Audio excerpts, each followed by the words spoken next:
এসব ভাবতেছিলাম, হঠাৎ করে কে জানে আমাকে পেছন থেকে জড়িয়ে ধরলো এবং চোখে হাত দিয়ে রাখলো। আমি অনেকটা ভয় পেয়ে গেলাম, কারণ হসপিটালে এই সময় আমাকে পেছন থেকে জড়িয়ে ধরবে আর আমার চোখে কে বা হাত দিয়ে রাখবে। আমি অনেক চেষ্টা করতেছি চোখ থেকে হাত দুটো সরানোর জন্য, কিন্তু পারতেছি না।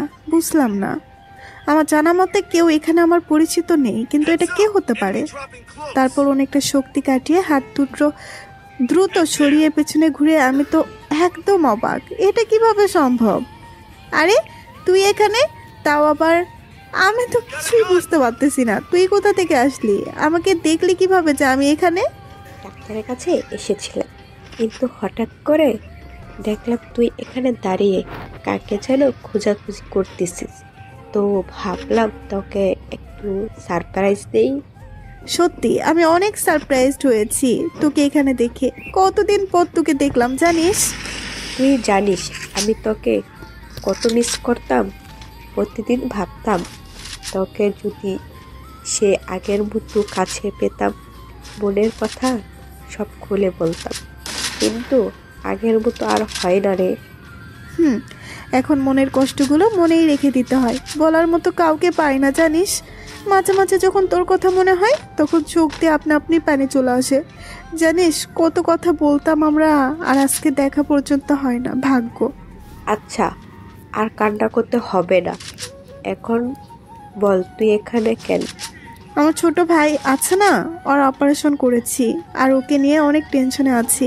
আমার জীবনে অনেক কিছু পরিবর্তন হয়ে গেছে রে। বলছি কি কি হয়েছিল ভাইয়ের? লিভারের সমস্যা হয়েছিল রে, ওর পেছনে সারাদিন থাকতে হয় এখন।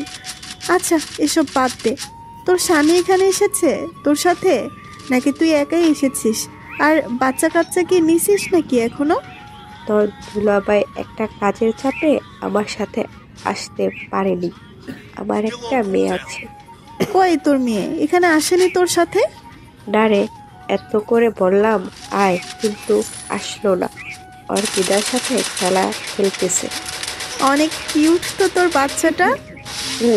একদম তোর মতো। এখন কি বাসায় চলে যাচ্ছিস নাকি অন্য কোথাও যাবি? এখন বাসায় চলে যাব, অন্য কোথাও যাওয়ার আছে না, তখন সন্ধ্যা হয়ে গেছে, আমাকে এখন বাসায় যেতে হবে রে, তোকে সময় দিতে পারলাম না। ধুর পাগলি, এটা কোনো কথা হলো? এটা তো প্রতিটা মেয়ের ক্ষেত্রেই হয়ে থাকে।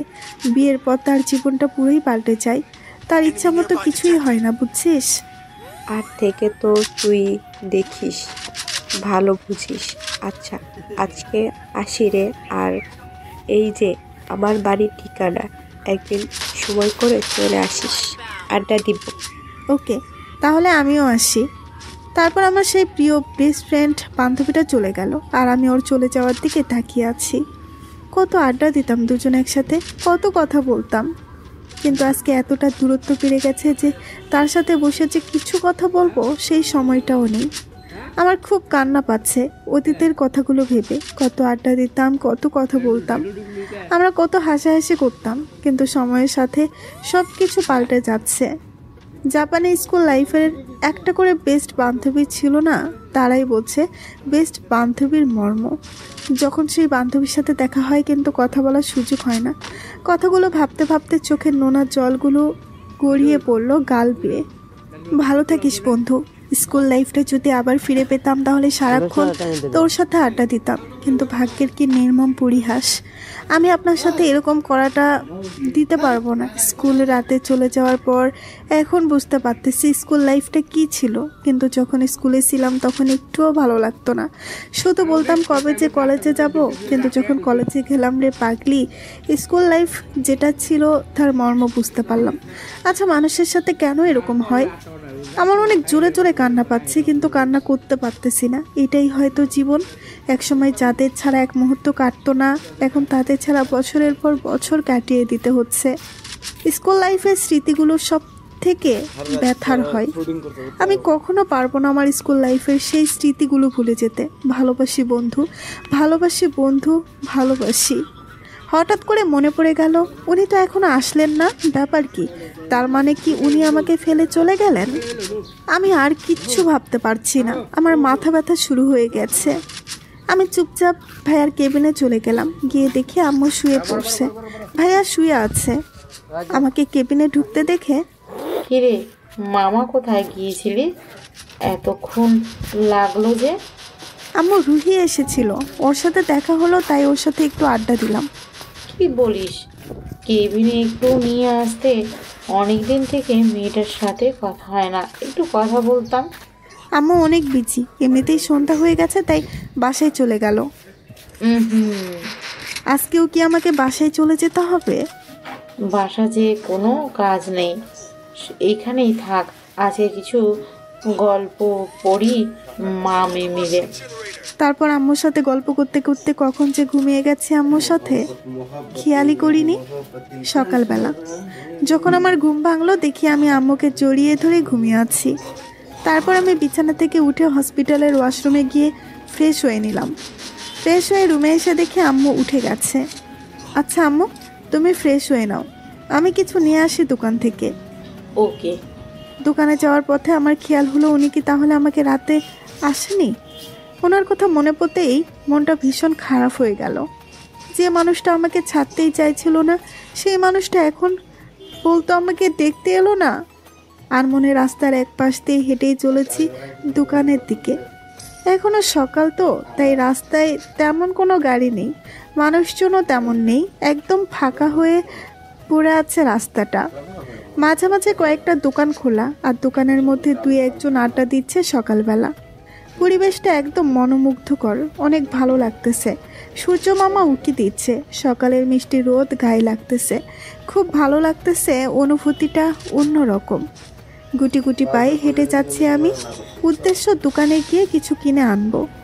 আনমনে হাঁটতেছিলাম, হঠাৎ করে ওষুধ খেয়ে পড়ে যেতে নিলেই কেউ আমাকে ধরে ফেললেন, কিন্তু লোকটাকে আমি দেখতে পেলাম না, কারণ আমি ভয়ে ভয়ে চোখ বন্ধ করে নিয়েছি।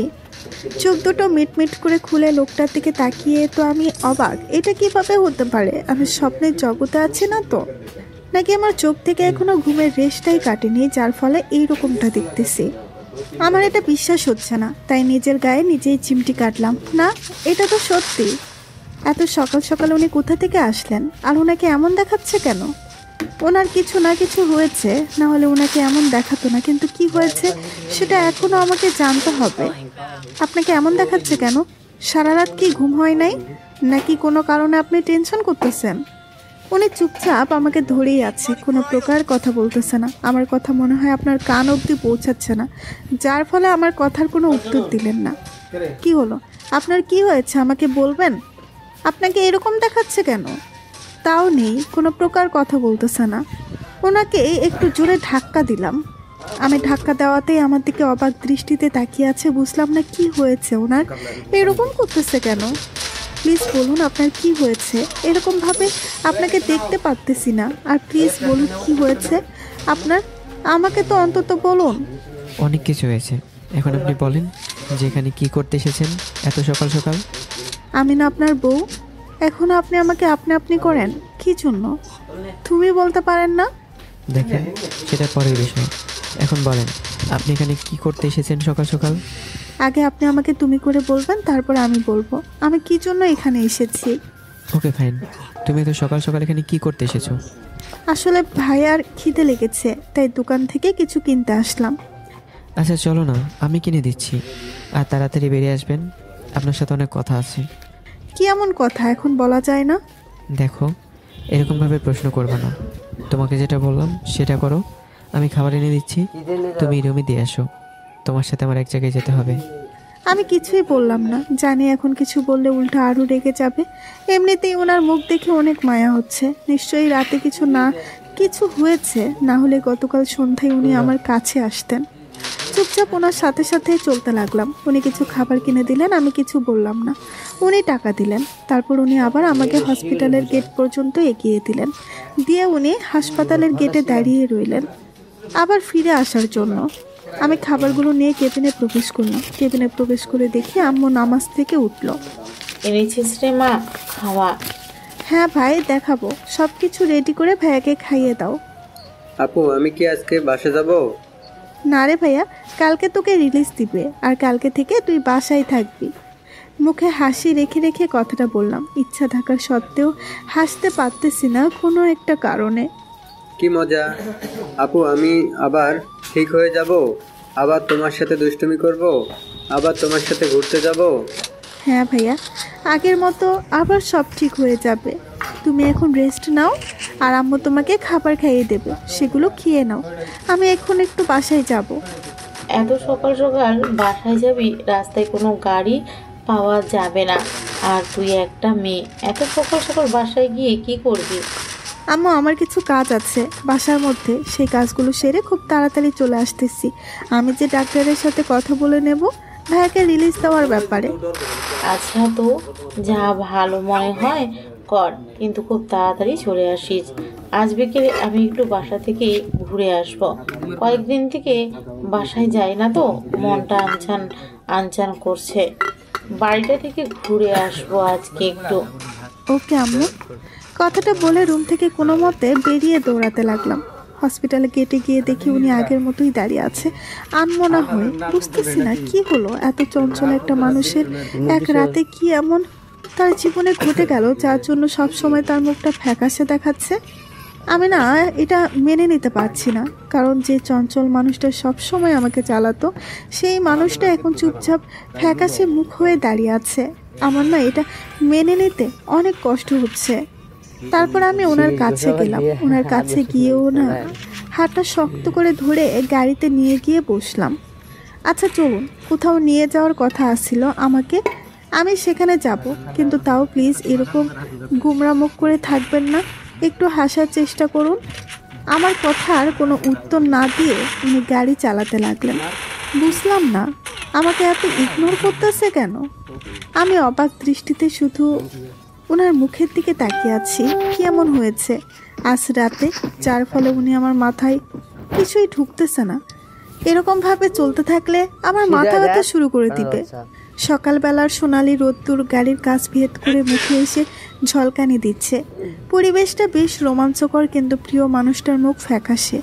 এটা একটা প্রিয় মানুষের কাছে কঠিন যন্ত্রণাদায়ক সময়। প্লিজ, আপনার কি হয়েছে? আপনার দুটো পায়ে পড়ি, তাও আমাকে বলেন, নয়তো আমি টেনশনে মরে যাব। আমার কথাটা শুনে উনি গাড়িটা এত তাড়াতাড়ি ব্রেক করলেন যে আমি চোখের সামনে গিয়ে বাড়ি খেলাম। তোমাকে একটা কথা বলি, ভালো করে মনে রাখবা, আমার সামনে আর কোনোদিন মরার কথা বলবা না, তাহলে সেদিন আমি যে তোমাকে কী করব তুমি নিজেও ভেবে পাবে না। আমি ওনার এরকম আচরণ দেখে অবাকের উপর অবাক হচ্ছি। কি হচ্ছে এখানে? এখনই এরকম করতেছে কেন? আজকে আমি এটা মেনে নিতে পারতেছি না। আমার খুব কান্না পাচ্ছে, কিন্তু কান্না করতে পারতেছি না। যদি কান্না করি আবার উনি রিয়্যাক্ট করে, সেই ভয়ে কান্না করতে পারতেছি না, কিন্তু চোখ দিয়ে আপনা আপনি পানি বেরিয়ে আসতে চাচ্ছে। কোনো মতে ধরে রেখেছি। তারপর উনি আবার গাড়ি চালাতে লাগলেন, কিন্তু আমি কোথায় যাচ্ছি সেটাই জানি না। এই রাস্তা আমি কোনোদিন চলাচল করিনি। আমি চুপচাপ জানালার দিকে মুখ করে কান্না করতেছি নিঃশব্দে, কারণ উনি দেখলে কিনা কি বলে। সকালের পরিবেশটা অনেক সুন্দর লাগতেছে, কিন্তু আমার মনের পরিবেশটা একদম মেঘাচ্ছন্ন। একটু পর একটা বাড়ির সামনে গাড়িটা দাঁড়ালো। বুঝলাম না আমাকে এত সকালে কার বাড়িতে নিয়ে আসলেন। উনি চুপচাপ গাড়ি থেকে নেমে আমাকে গাড়ি থেকে নামিয়ে হাত ধরে টেনে বাসার ভেতরে নিয়ে গেলেন। উনি সামনে যাচ্ছে আর আমি পেছনে, আমার দিকে তাকিয়ে হেঁটে যাচ্ছে। ওনার এরকম আচরণ আমি সত্যি অবাক। কি বলবো আমি বুঝতে পারতেছি না। অনেক করতেছে এটা আমার ভাবনার বাহিরে। আমি আগে থেকেই জানতাম আমি ওনার কখনোই মনের কথা বুঝতে পারবো না। উনি আমাকে নিয়ে বাড়িটার ভেতর প্রবেশ করলেন। বাসার ভেতরে প্রবেশ করে আমার চোখ কপালে। এত সুন্দর বাসা আমি কখনো দেখিনি এর আগে। আমার অন্যদিকে কোনো খেয়ালই নেই, আমি শুধু চারিদিকে ঘুরে ঘুরে বাসাটাই দেখতেছি। এত সুন্দর গোছানো সাজানো, একদম পরিপাটি একটা বাসা। হঠাৎ করে চোখ আটকে গেল একটা দেওয়ালে কিছু ছবির উপর, যেখানে ফ্যামিলি ফটোর মধ্যে ওনার ছবিও রয়েছে। তার মানে এটা কি ওনার বাসা? এই চুটকি, কোথায় তুই? বাইরে এসে দেখ কাকে নিয়ে এসেছি। উনি কাকে যেন ডাকতে লাগলেন জোরে জোরে। ওনার ডাক শুনে ফুটফুটে একটা মেয়ে উপরতলা থেকে নিচে নেমে আসতেছে। অনেক কিউট একটা মেয়ে, মনে হয় বয়স 15 থেকে 16 বছর হবে। কিরে ভাইয়া, তুই কালকে রাতে বেরিয়ে গেলি আর বাসায় ফিরলি না কেন? জানিস আম্মু তোকে নিয়ে কত টেনশন করতেছিল। তার মানে আমার ধারণাই ঠিক। গতকাল রাতে ওনার সাথে কিছু না কিছু হয়েছিল, যার ফলে উনি আমার সাথে এরকম ব্যবহার করতেছে সকাল থেকে। এই যে এ মেয়েকে দেখছিস না? এটাই তোর ভাবি। আমি ওকে বিয়ে করেছি 3 দিন আগে। তোর কি মাথা ঠিক আছে? তুই এসব কি আবল তাবল বকছিস ভাইয়া? তুই তো জানিস আব্বু কি পরিমাণ রাগী মানুষ, তারপর এরকম একটা কাজ করেছিস, শুনে তোকে বাসা থেকে তাড়িয়ে দিবে। ওনাকে বাসা থেকে তাড়িয়ে দিবে এই কথাটা শুনে আমার কলিজাটা ধুকধুকানে বেড়ে গেল। পিচ্ছি পণ্ডিত, বেশি বুঝবে না। তোর ভাবি এটা, ভালোভাবে কথা বল। তারপর তোর কাজ হলো এখন আম্মুকে ডেকে নিয়ে আয়, আর তার বৌমাকে নিয়ে এসেছি, উনি বরণ করে নি।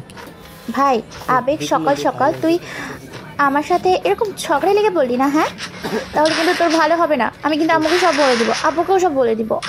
থাকার ভয় দেখাতে হবে না, আমি ভালো করে জানি তুই আব্বুকে সব কিছুই বলতে পারবি না। এখন চুপচাপ যেটা বলতেছি সেটা শোন।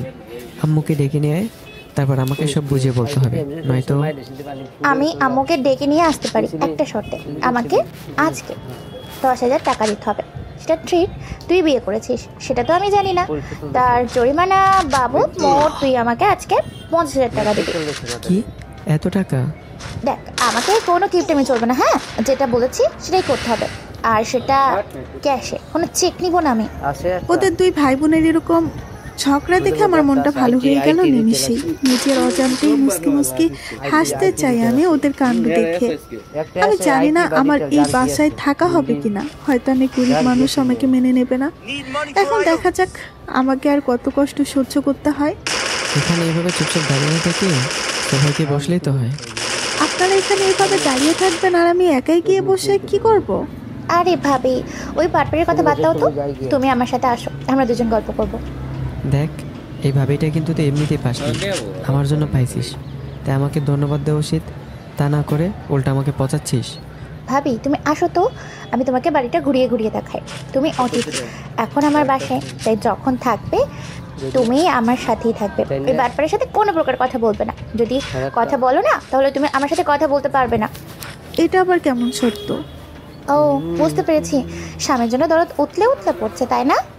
আরে সেরকম কিছু না, আমি তো শুধু বললাম যে এটা আবার কেমন শর্ত। একজনকে সাথে কথা বললে অন্যজনের সাথে কথা বলতে পারবো না, আমি দুজনের সাথেই কথা বলতে চাই। দেখো ভাবি, আলগা প্রীত বাদ দাও, কারণ আমি ওই বাটপাড়কে কাছে আমি টাকা না নেওয়া পর্যন্ত সাথেই কথাই বলবো না। যদি তুমি কথা বলতে চাও তো আমি তোমার মুখে ট্যাপ মেরে দিব, কথা বলতেই দিব না। তোর মতো একটা বোন থাকলে শত্রুর দরকার হয় না, বুঝেছিস?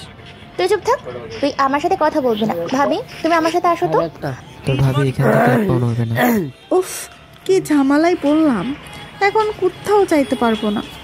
আচ্ছা, তোমরা ঝগড়া করো, আমি একটু বাসা থেকে ঘুরে আসি, এসে তোমাদের সমাধান করে দেব। বলছি না, এখান থেকে এক পাও নড়লে খবর আছে। আচ্ছা, আপনি বলুন এখন আমি কি করব? যেহেতু আপনার সাথে আমি সারা জীবন থাকবো, তাই আপনার কথাটাই আমাকে মানতে হবে। ছুটকি, সরি বোন, আমি তোমার সাথে যাইতে পারবো না। হঠাৎ করে চোখ আটকে গেল সিঁড়ির উপরে একটা ভদ্র মহিলা সিঁড়ি দিয়ে নিচে নেমে আসতেছে। ওনাকে দেখে দুজনেই চুপ হয়ে গেল। তার মানে উনি হলেন আমার শাশুড়ি মা। সকাল সকাল তোরা দুজন কি শুরু করছিস? কাল রাতের কথা কি সব ভুলে গেছিস? আবার সকালে শুরু করে দিয়েছিস। আর এই মেয়েটাকে এখানে কেন? মা, আসলে ও হলো। বেশি রকম লেখামি করবি না, যা বলবি সরাসরি বল। মা, মেয়েটা হলো ভাইয়ার বউ। মাহিন, ও যা বলছে সেটা কি সত্যি নাকি মিথ্যা? আমি খেয়াল করে দেখলাম উনি মাথা নিচু করে নিচের দিকে তাকিয়ে আছে। আমি বুঝতে পারলাম না যে মানুষটা এত রাগী, সেই মানুষটা তার মায়ের সামনে এসে ভিজা বিড়াল হয়ে গেল। শাশুড়ি মা ধমক দিয়ে বললেন, কি রে, এরকম মাথা নিচু করে আছিস কেন? আমি কি তোর মাথা নিচু করে থাকতে শিখিয়েছি? সবসময় মাথায় উঁচু করে থাকবি তুই। আর কি এমন ঘটেছে যার ফলে আমাদের না জানি সোজা বউ বাড়ি নিয়ে এসেছিস? আসলে মা, দেখ, এরকম তোতলামি করবি না আমার সামনে, বুঝলি? তোরা দুজন এখন আমার চোখের সামনে থেকে চলে যা।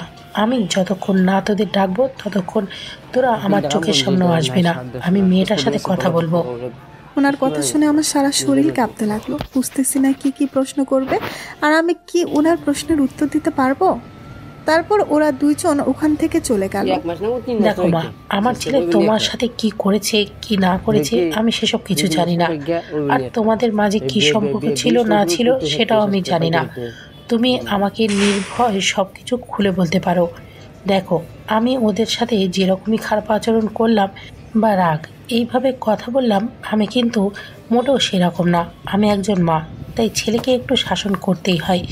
আসলে কি হয়েছিল তোমাদের মাঝে কী কারণে তোমাদের বিয়ে পর্যন্ত আসলো সম্পর্কটা আমি কিছুই জানি না। তুমি যদি আমাকে সব কিছু খুলে বলতে, তোমার নিজের মা হিসেবে আমি খুশি হইতাম। আমি ওনার এরকম উদারতা মন দেখে অবাক হয়ে গেলাম। যে মানুষটাকে একটু আগেই ভেবেছিলাম অনেক রাগী হবে, কিন্তু এখন দেখতেছি সেই মানুষটা অনেক ভালো। আমি চুপ থাকতে পারলাম না, আস্তে আস্তে সব কিছু ওনার সাথে শেয়ার করলাম। ওনাকে সব কিছু বলার পর আমি খেয়াল করে দেখলাম আমার চোখ থেকে নোনা জল টপ টপ করে পড়তেছে। কিন্তু তার থেকে অবাক করা বিষয় হলো, আমি যেই ওনার মুখের দিকে তাকালাম, দেখতেছি ওনার চোখ দিয়ে পানি গড়িয়ে পড়লো। আন্টি, আপনার চোখে পানি কেন? তুমি এত ছোট একটা মেয়ে, তোমার ওপর দিয়ে এত চাপ চলে গেছে, তারপরও তুমি হাসি মুখে সবার সাথে কথা বলো। এত অল্প বয়সে এটা কিভাবে তুমি সহ্য করো মা? কথাগুলো বলতে বলতে উনি আরো কান্না করে দিলেন, যেটা আমি কখনোই আশা করিনি। আচ্ছা, যে করেই হোক, তোমাদের তো বিয়েটা হয়ে গেছে, আর আমার ছেলের বিয়ের উপযুক্ত সময়ও হয়ে গেছে। বিয়েটা করেছে, আমি অনেক খুশি হয়েছি। কিন্তু ও তোমার সাথে প্রথম যেটা করেছে, তার জন্য ওকে শাস্তি পেতে হবে। আসলে আন্টি, ওনার কোনো দোষ নেই। আমি যদি ওনাকে অফার না করতাম তাহলে উনি কখনোই আমাকে ওইভাবে চেয়ে দেখতেন না। কারণ আমার সেদিন টাকার প্রয়োজন ছিল, না হলে আমি আমার ভাইকে বাঁচাতে পারতাম না। কিন্তু অবাক করা বিষয়, আমার টাকায় ভাইকে বাঁচাতে পারিনি। কে জানি আমাকে সাহায্য করেছিল, আমি সেটা আজ পর্যন্ত জানি না। কথা বলতেছি, চোখ দিয়ে পানি আপনা আপনি গড়িয়ে পড়তেছে। জানি না এটা সুখের কান্না নাকি দুঃখের।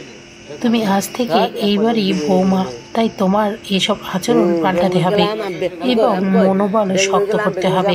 আর আমার ছেলেটা অনেক বদমেজাজি, তার সাথে তোমাকে মানিয়ে চলতে হবে। ও যদি তোমাকে কিছু বলে, সরাসরি আমাকে এসে বিচার দিবা, তারপর দেখবা আমি ওর কি করি। এখন ছুটকির সাথে পুরো বাড়িটা ঘুরে ঘুরে দেখো, আর যাওয়ার আগে কিছু খেয়ে যেও, নয়তো তোমার কপালে দুঃখ আছে। আমি এখন এরকম উদাহরণ দেখে ওনাকে জড়িয়ে ধরে কান্না করে দিলাম। আমি কখনো কল্পনাও করতে পারি নাই যে আমি সত্যি এরকম সম্মান পাবো কোনোদিন। আমি তো ভেবেছিলাম আমার হয়তো এই পৃথিবী ছেড়ে চলে যেতে হবে, কিন্তু আজকে মনে হচ্ছে আমি এই পৃথিবীতে আরও যুগ যুগ বেঁচে থাকবো, আর বেঁচে থাকতে চাই সবার ভালোবাসার মাঝে। এই পাগলি মেয়ে, কান্না করতে হবে না। এখন যাও, তোমার ইচ্ছা মতো ঘুরে ঘুরে দেখো বাড়িটা, কারণ বাড়িটা তোমার। এই দিকে তোর জন্য ভালো করে শুনতে পেলাম না।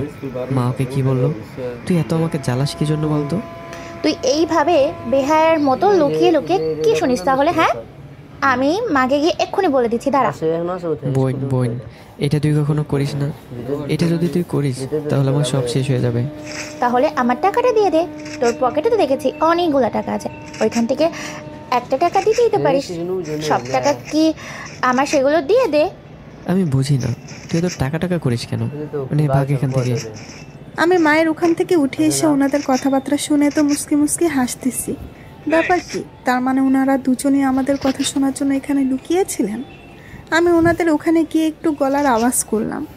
আমাকে এইভাবে এখানে দেখে দুজনে চমকে উঠলেন। আরে ভাবি, তুমি এখানে কখন এলে? আমি কখন আসলাম সেটা বড় কথা নয়, তোমাদের এখানে কি হচ্ছে সেটা বলো, নয়তো আমি মাকে এখনই সব বলে দেব। তোমরা আমাদের কথা শোনার জন্য এখানে লুকিয়েছিলে। তারপর মাহিন বাবু যেটা করলো, আমি তো হাসতে হাসতে শেষ। এরকম কেউ বইয়ের সাথে করে? আমি তো জানতাম না এটা না দেখলে।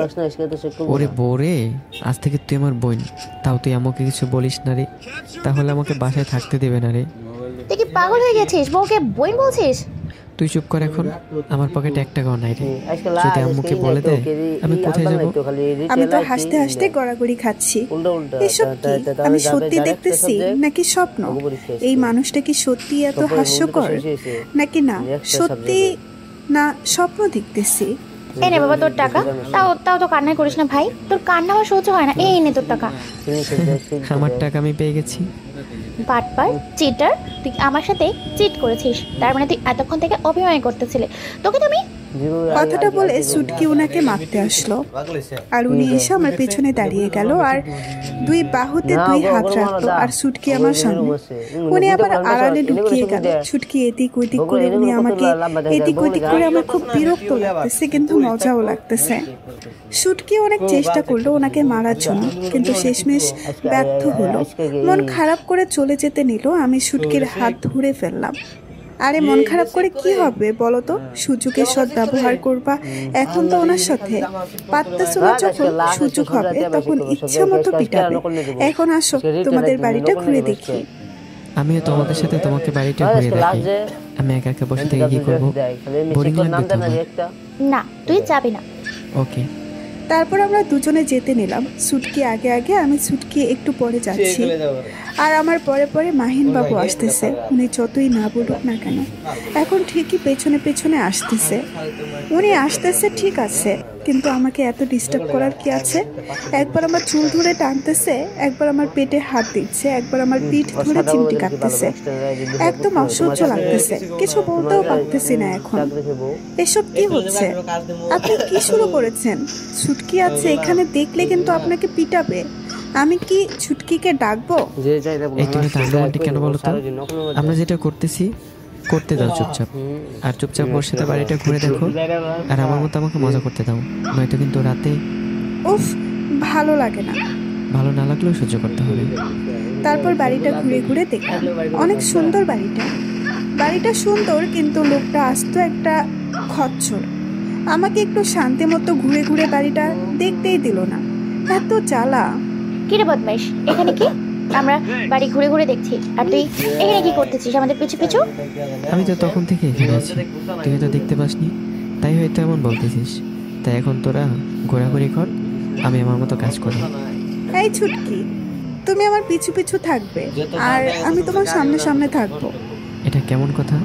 তুমি তো এবারে কিছুই চেনো না, হঠাৎ করে কোন দিকে চলে যাবো তখন? দেখুন, আমি এখনো বাচ্চা না যে একটা বাড়ি থেকে নিখোঁজ হয়ে যাব। তাই আপনি নো টেনশনে রুমের ভেতরে শুয়ে শুয়ে টিভি দেখতে পারেন, আর আমাকে আমার মতো থাকতে দেন। ও, বুঝতে পারছি।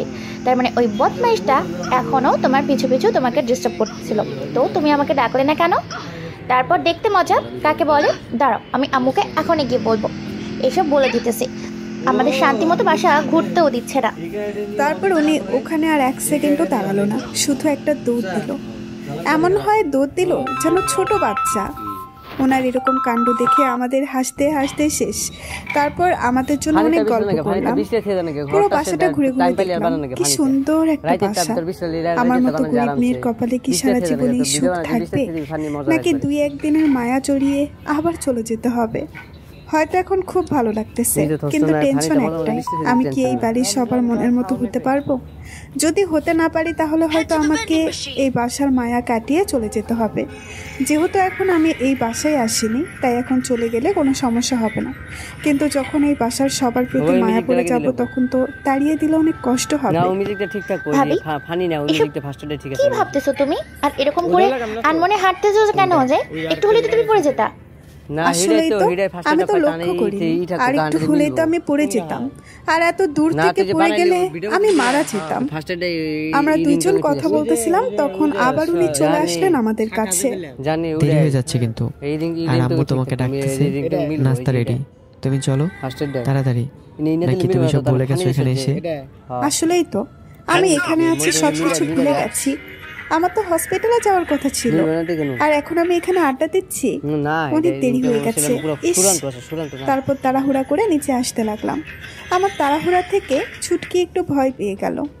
আরে ভাবি, কি এমন হয়েছে যার জন্য তো তাড়াহুড়ো করতে চাচ্ছ? আসতে চলো, পরে যাবে। তারপরে গেলে নিশ্চয়ই কোনো না কোনো ক্ষতি হবে। ভাইয়া, তুই তোর বউকে সামলাতে পারিস না নাকি? হ্যাঁ, একটা বদমাইশ। চুপ কর, উনি বাচ্চা মেয়ে না, পড়ে যাবে। তার মানে উনি আমার কথা আমাকে সুদ দিচ্ছে? তাই তো, আমিও দেখে নেব বাচ্চা ধন কত দূর যাইতে পারো। নিচে গিয়ে দেখি মা সব কিছু খাবার রেডি করে টেবিলে একটা চেয়ারে বসে আছে, হয়তো আমাদের জন্য অপেক্ষা করতেছে। আরে মা, হয়ে গেছে তো, একটু ডাকলেই পারতেন। এভাবে আমাদের জন্য অপেক্ষা করার কি আছে? আরে পাগলি মেয়ে, এসব কিছু না, এখন চুপচাপ বসে পড়ো। না, আপনারা বসেন, আমি খাবার সার্ভ করব। এটা হয় না, তুমি আমাদের বাসায় নতুন মেহমান বা অতিথি। এখনো যেহেতু তুমি ফর্মালিটি এই বাসায় সেট হওনি, তাই তুমি এখন অতিথি।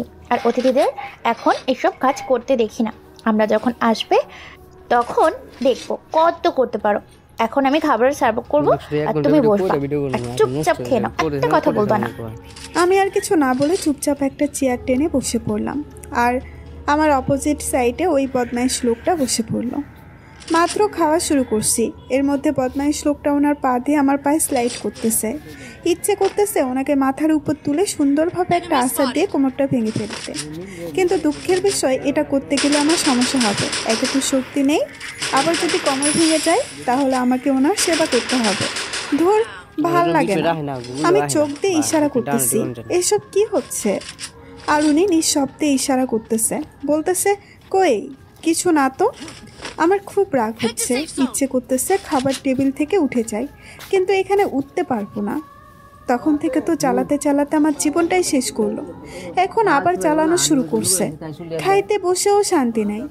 তারপর কোনো রকম খাওয়াটা কমপ্লিট করে তাড়াহুড়া করে চেয়ার থেকে উঠে পড়লাম। আমার এরকম কাণ্ড দেখে, কি রে মামা, কি হয়েছে? এরকম তাড়াহুড়ো করতেছিস কেন? তেমন কিছু না, একটা বিড়াল। আরে না, আমাদের বাড়ির বিড়াল নেই, তাহলে খাবার টেবিলের নিচে কিভাবে বিড়াল আসবে? আমি ওনার দিকে তাকিয়ে দেখি উনি চোখ গরম করে তাকিয়ে আছে আমার দিকে, তার মানে বোঝাতে চাচ্ছে আমি যেন ওনাকে বিড়াল না বলি। মা, তাহলে ওটা কি হবে বিড়াল না হলে? ওটা ছোটবেলায় অনেক বড় বিড়াল, ওইটুকু তোমার ডিস্টার্ব করবে, তোমাকে মেনে নিতে হবে। কথাটা বলে ছুটকি মুখ টিপে টিপে হাসতে লাগলো। তার মানে ছুটকি বুঝে গেছে সব কিছু। কি রে, কি বলতেছিস তোরা এসব? আমি তো কিছুই বুঝতেছি না। আমু, তোমাকে কিছু বুঝতে হবে না, খাওয়াটা শেষ করো। তোরাও না কখন কি বলিস, সব কিছু আমার মাথার উপর দিয়ে চলে যাচ্ছে, কিছুই বুঝতেছি না। তারপর সবাই খাওয়া দাওয়া শেষ করে যে যার রুমে চলে গেল, কিন্তু আমি কোথায় যাব? হঠাৎ করে উনি কোথায় থেকে এসে যেন আমার হাতটা টেনে ধরে উপরে নিয়ে যেতে লাগলো। তার মানে উনি এখন ওনার রুমে নিয়ে যাচ্ছে, এটাই বোঝা যাচ্ছে। আরে আস্তে, এত তাড়াহুড়া করার কি আছে? ব্যথা পাচ্ছি তো, একটু আস্তে ধরুন। উনি কোনো কথা না বলে ঠিক আগের মতো করে আমাকে নিয়ে যাচ্ছে। বুঝলাম এখন হয়তো অনেক অনেক রেগে আছে, কারণ অনেক পছাইছি ওনাকে। তারপর সোজা উনি ওনার রুমে আমাকে নিয়ে গেলেন এবং রুমে নিয়ে আমাকে বিছানায় শুয়ে দিয়ে দরজাটা বন্ধ করে দিলেন। কি করতেছেন এসব? মাথার কিছু হইল নাকি? এতক্ষণ তো ঠিক ছিল, এখন আবার কি হলো? উনি কোনো কথা বলতেছে না, চুপচাপ আমার দিকে এক পা করে এগিয়ে আসতেছে, আর আমি বিছানা থেকে উঠে এক পা করে পিছিয়ে যেতে লাগলাম। আমি যতই পিছিয়ে যাচ্ছি উনি ততই এগিয়ে আসতেছে। আমি পিছিয়ে যেতে যেতে এক সময় দেওয়ালে আমার পিঠ ঠেকে গেল, আমি আর কি পিছাতে পারছি না। আর উনি আমার অল্প একটু সামনে। উনি এগিয়ে এসেছে, একদম আমার কাছাকাছি চলে এসেছে। যতটা কাছাকাছি চলে আসলে একে অন্যের হাতপিট শব্দ শোনা যায়। আমার দুই বাহু দুই পাশ দিয়ে উনি ওনার দুই হাত দেওয়ালের সাথে লাগিয়ে রাখলেন, যাতে আমি নড়াচড়া করতে না পারি। আর ওনার মুখটা একদম আমার মুখের কাছাকাছি এনেছে, হয়তো অল্প একটু হলেই এক হয়ে যাবে। আমি ভয়ে চোখ বন্ধ করে নিয়েছি। হঠাৎ অনুভব করলাম ওনার নাক দিয়ে আমার নাকে ঘষাঘষি করতেছে। আমরা যেন অন্যরকম একটা অনুভূতি হতে লাগলো, কিন্তু অসহ্য লাগতেছে। আমার বুকে ধুকধুকানি অনেকটা বেড়ে গেছে, মনে হচ্ছে কোনো কাঠমিস্ত্রি তার হাতুড়ি দিয়ে আমার হাতপিঠে অনেক জোরে জোরে পিটাচ্ছে। আর অনেক জোরে জোরে নিঃশ্বাস নিতে লাগলাম, কেন জানি আস্তে নিঃশ্বাস নিতে পারতেছি না। আমি যতই চাচ্ছি স্বাভাবিক থাকতে, কিন্তু পারতেছি না। উনি হঠাৎ করে ওনার একটা হাত আমার পেটে নিয়ে গেল এবং পেটে অনেক জোরে চেপে ধরলো। আমি ভয়ে কাঁদতে লাগলাম, আর চোখ দুটো অনেক জোরে বন্ধ করে রেখেছি অনেক চেপে ধরে। তারপর উনি আমাকে ছেড়ে দিয়ে যেটা করলো সেটা আমি ভাবতেও পারিনি, কারণ এত সহজে উনি এই কাজগুলো করবে। হঠাৎ করে উনি আমাকে কোলে তুলে নিলেন। আমি অনেক শক্ত করে ওনার গলা জড়িয়ে ধরলাম, না জানি কখন কি করে বসে। প্লিজ এখন এরকম কিছু করবেন না, হসপিটালে যেতে হবে, আমাকে নামিয়ে দিন। যদি আরেকবার লাফালাফি করো তো সোজা কোল থেকে ফেলে দিয়ে কোমর ভেঙে ফেলবো, তখন আর লাফালাফি করা তো দূরের কথা, হাঁটতে পারবে না। এই না না, এসব কিছু করবেন না প্লিজ, এরকম কিছুই করবেন না। এখন হসপিটালে যেতে হবে, বোঝার চেষ্টা করুন, নিজেকে একটু শান্ত রাখুন।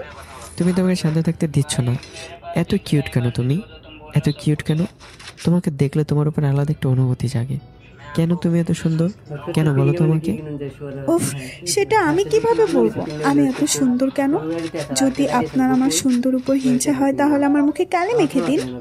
এখন চুপচাপ থাকবো, আমাদের রোমান্স হবে, গোসল করে চলে যাবো হসপিটালে। আমার এখন গোসল করার কোনো ইচ্ছা নেই। তাহলে আর কি করার? আমার কাজ আমাকে করতে হবে, তুমি চুপচাপ শুয়ে থাকো। এই না না, একদম না, এসব কিছুই করবেন না। এখন গোসল করতে ভালো লাগতেছে না, এখন না, পরে গোসল করব। আমার কথা মনে হয় ওনার কানে পৌঁছাচ্ছে না। উনি আমাকে কোলে করে নিয়ে গিয়ে বিছানায় শুয়ে দিলেন এবং আমার উপর উনি শুয়ে পড়লেন। ওহ, আপনাকে আমি সহ্য করতে পারি। আপনার ওজন পুরোটাই আলুর বস্তা, আর সেই আলুর বস্তা আমার উপর শুয়ে থাকলে আমি ভর্তা হয়ে যাব। প্লিজ উঠুন। কে শুনে কার কথা? ওনার ঠোঁট দুটো আমার ঠোঁটে ঢুকিয়ে দিলেন এবং অনেক গভীরভাবে চুম্বন করতে লাগলেন আমার ঠোঁটে এবং চুষতে লাগলেন। আমি ছটফট করতে লাগলাম, কিন্তু বেশিক্ষণ ছটফট করতে পারলাম না। যখন ওনার গভীর চুম্বনগুলো আমাকে নাড়া দিয়ে যাচ্ছে, তখন আমি এমনিতেই থেমে গেলাম। আর ইচ্ছে করতেছে না ছটফট করার। আমি আমার এক হাত দিয়ে ওনার চুলগুলো মুষ্টিবদ্ধ করে নিলাম এবং অন্য হাত দিয়ে ওনার পিঠে খামচি দিয়ে ধরে রাখলাম। ওনার ঠোঁট দুটো আমার ঠোঁট থেকে সরিয়ে আমার গলায় ওনার ঠোঁট দুটো বসিয়ে দিলেন। আমার অন্যরকম একটা শিহরণ বয়ে যাচ্ছে মনের ভেতর। আমি শুধু চুপচাপ ওনার স্পর্শগুলোকে অনুভব করতে লাগলাম। আসলে ভালোবাসার অনুভূতিগুলো যে কীরকম হয় সেটা আমি আজ পর্যন্ত জানি না। কোনোদিন এরকমভাবে কারোর সংস্পর্শে আসেনি, আজকেই প্রথম। আস্তে আস্তে আমরা দুজন হারিয়ে গেলাম ভালোবাসার সুখের সাগরে, যে সাগরের কোনো তলদেশ নেই। কিছুক্ষণ পর উনি আমার শরীরের উপর ওনার শরীরটা এলিয়ে দিয়ে জোরে জোরে নিঃশ্বাস নিতে লাগলেন, আর আমিও জোরে জোরে নিঃশ্বাস নিতে লাগলাম। এই অনুভূতিটার ব্যাখ্যা আমি দিতে পারবো না। এটা যে অন্যরকম একটা অনুভূতি। বেশ কিছুক্ষণ পর আমার মনে পড়লো আমাদের তো হসপিটালে যেতে হবে। এখন তো 3টা বাজে। আমার মনে হয় আমার জন্য টেনশন করতেছে। এই যে মিস্টার, এখন কিন্তু 3টা বাজে, হসপিটালে যেতে হবে। আম্মুকে বলে এসেছি আমি দুপুরের আগে ওখানে ফিরে যাব। এখন 3টা বাজে, আমাকে নিয়ে হয়তো আম্মু এখন টেনশন করতেছে। এই তো গোসল করে আমরা চলে যাব। ওই যে ওইদিকে ওয়াশরুম দেখছো না? যাও ফ্রেশ হয়ে আসো, তারপর আমি আসবো। আমি আর কিছু না বলে চুপচাপ ওয়াশরুমে চলে গেলাম। গিয়ে খুব তাড়াতাড়ি ফ্রেশ হয়ে নিলাম, কারণ আমাকে এখন হসপিটালে যেতে হবে। আমার এখন খুব টেনশন হচ্ছে। আম্মু কি না কি জানি ভাবতেছে আমাকে নিয়ে, হয়তো আমাকে নিয়ে অনেক টেনশন করতেছে এখন। আমি ফ্রেশ হয়ে বেরিয়ে দেখি উনি সব কিছু পরে রেডি হয়ে আছে। বুঝলাম না, উনি মনে হয় অন্য রুমে ফিরে ফ্রেশ হয়ে এসেছে। যাই হোক, অনেক ভালো হয়েছে, আর দেরি করতে হবে না। আমাকে দেখে অমনি অবাক হয়ে তাকিয়ে আছেন আমার দিকে। বুঝলাম না, এরকম অদ্ভুত আচরণ করার কি আছে? মাঝে মাঝে এমন অদ্ভুত আচরণ করে যেটা আমার বোঝার ক্ষমতার বাইরে। কি হয়েছে এখন? আর কি হলো? এরকম তাকিয়ে আছেন কেন? নিন, তাড়াতাড়ি নিন, আমাকে যেতে হবে। খুব টেনশনে আছি। আচ্ছা চলো, এখন আর কিছু হচ্ছে না। যদি তুমি অনেক টেনশনে আছো, তোমার টেনশন মুক্ত করতে হবে। চলো। তারপর মাকে আর সুটকিকে বলে বেরিয়ে পড়লাম বাসা থেকে, কারণ এখন খুব তাড়াতাড়ি হসপিটালে যেতে হবে। ডক্টরের সাথে কথা বলতে হবে, তারপর নিজের ব্যাপারটা নিয়ে আলোচনা করতে হবে ডক্টরের সাথে। আমি গাড়িতে গিয়ে বসলাম আর উনি গাড়ি চালাতে লাগলেন। আচ্ছা আমাকে একটা কথা বলো তো। কি কথা বলুন? আম্মু তোমাকে তখন কি কি বলেছে আমাকে বলো প্লিজ। ও এই কথা, তেমন কিছু বলে নাই, নিশ্চিন্তে থাকতে পারেন। আর আমি ওসবটা শুনতে চাইনি, কি বলেছে সেটাই শুনতে চেয়েছি। ওটা বলা যাবে কিনা? না, এখন বলতে পারবো না, পরে। এখন বললে কি হবে? আমি এখনই শুনতে যাচ্ছি, আমি এখন শুনবো। না, আমি এখন বলতে পারবো না। আর এখন আমার ইচ্ছে হচ্ছে না আপনার সাথে সব কথা শেয়ার করতে, বুঝছেন? তাই খুব তাড়াতাড়ি গাড়ি চালান, হসপিটালে যেতে হবে। এই মেয়ে এত ঝগড়া করো কেন বলো তো? বললি কি হয়? সামান্য একটু কথা বলবো, তাই না? কি বললেন? আমি ঝগড়া করি? আমি ঝগড়াটে মেয়ে, তাই না? ওহ, আমি কখন বললাম যে তুমি ঝগড়ুটে মেয়ে? আবার মিথ্যা কথা বলা হচ্ছে। আপনি আমাকে ঝগড়াটে মেয়ে বলেননি। আরে আমি কখন বললাম? কি শুরু করলেন গাড়িতে ঝগড়া করা? লোকে শুনলে কি বলবে? আমি লোকের তার ধারি না। আপনি আমাকে ঝগড়াটে মেয়ে বললেন, সেটা বলেন। আরে বাবা, আমি তোমাকে কখন ঝগড়াটে মেয়ে বললাম? আর যদি বলেই থাকি, ভুল করে বলেছি। প্লিজ আমাকে মাফ করে দাও। এখন আমি গাড়ি চালাচ্ছি, রাস্তার লোকগুলো শুনলে বলবে এটা ঝগড়াটে কাপড়। আপনি আমার সাথে কথা বলবেন না, আপনার সাথে আরই। বললাম তো, ভুলে বেরিয়ে গেছে হয়তো। আমার তো স্মরণই হচ্ছে না আমি কখন বলেছি। যদিও বলে থাকি তাহলে প্লিজ সরি। এরকম গোবরা মুখ করে থেকো না, তোমাকে দেখতে একদম বাজে লাগে। আমাকে দেখতে তো ভালো লাগবেই না এখন। এখন তো আর ভালো লাগবে না আমাকে, আমি তো জানি। মানে? আমি তো এখন পুরনো হয়ে গেছি, নতুন কাউকে লাগবে, তাই না? এই মেয়ে, থাপ্পড় যেন একটা থাপ্পড় দিয়ে সবগুলো দাঁত ফেলে দেবো। হ্যাঁ, তাই তো করতে পারবেন, তাছাড়া তো আর কিছুই করতে পারবেন না। আর এরকম ঝগড়া করার কি আছে? আপনি আমাকে ঝগড়াটে মেয়ে বললেন কি জন্য?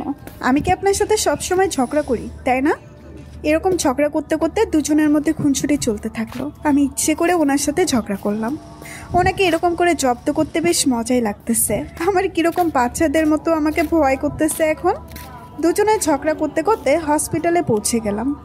আমি গাড়ি থেকে আগে নেমেই হসপিটালের ভেতরে ঢুকে গেলাম। উনি আমার পেছন পেছন আমাকে ডাকতে ডাকতে চলে আসতেছে। আমি হসপিটালের এক কোনায় গিয়ে দাঁড়িয়ে গেলাম। উনি দেখে আমাকে খুঁজতে লাগলো, এদিক থেকে ওই দিক, এদিক থেকে আমি এখানে দাঁড়িয়ে মজা নিতে লাগলাম। হঠাৎ করে দেখলাম উনি আর আমাকে খুঁজতেছে না। বুঝলাম না, উনি কি তাহলে চলে গেল? এসব ভাবতে ভাবতে আমি আমার ভাইরা জমিনে পোস্ট করলাম ক্যামেরা। পুশ করে দেখি মা আর ভাই দুজনে কথা বলতেছে আমাকে নিয়ে। আরে ভাইয়া, এই তো আমি এসে গেছি, আর টেনশন করতে হবে না, আর কালকে তোমাকে বাসায় নিয়ে যাব। তুই না বললি দুপুরের আগে চলে আসবি, আর এখন বাজে বিকেল 4টা। এতক্ষণ তো আসার সময় হলো। বাসায় এতক্ষণ কি কি কাজ করলি তুই? আরে আম্মু আর বলো না, রাস্তায় যখন বাসায় যাচ্ছি তখন আমার এক বান্ধবীর সাথে দেখা হয়। জোর করে ওর বাসায় নিয়ে গেল। ওর বাসা থেকেই বাসায় গেছিলাম।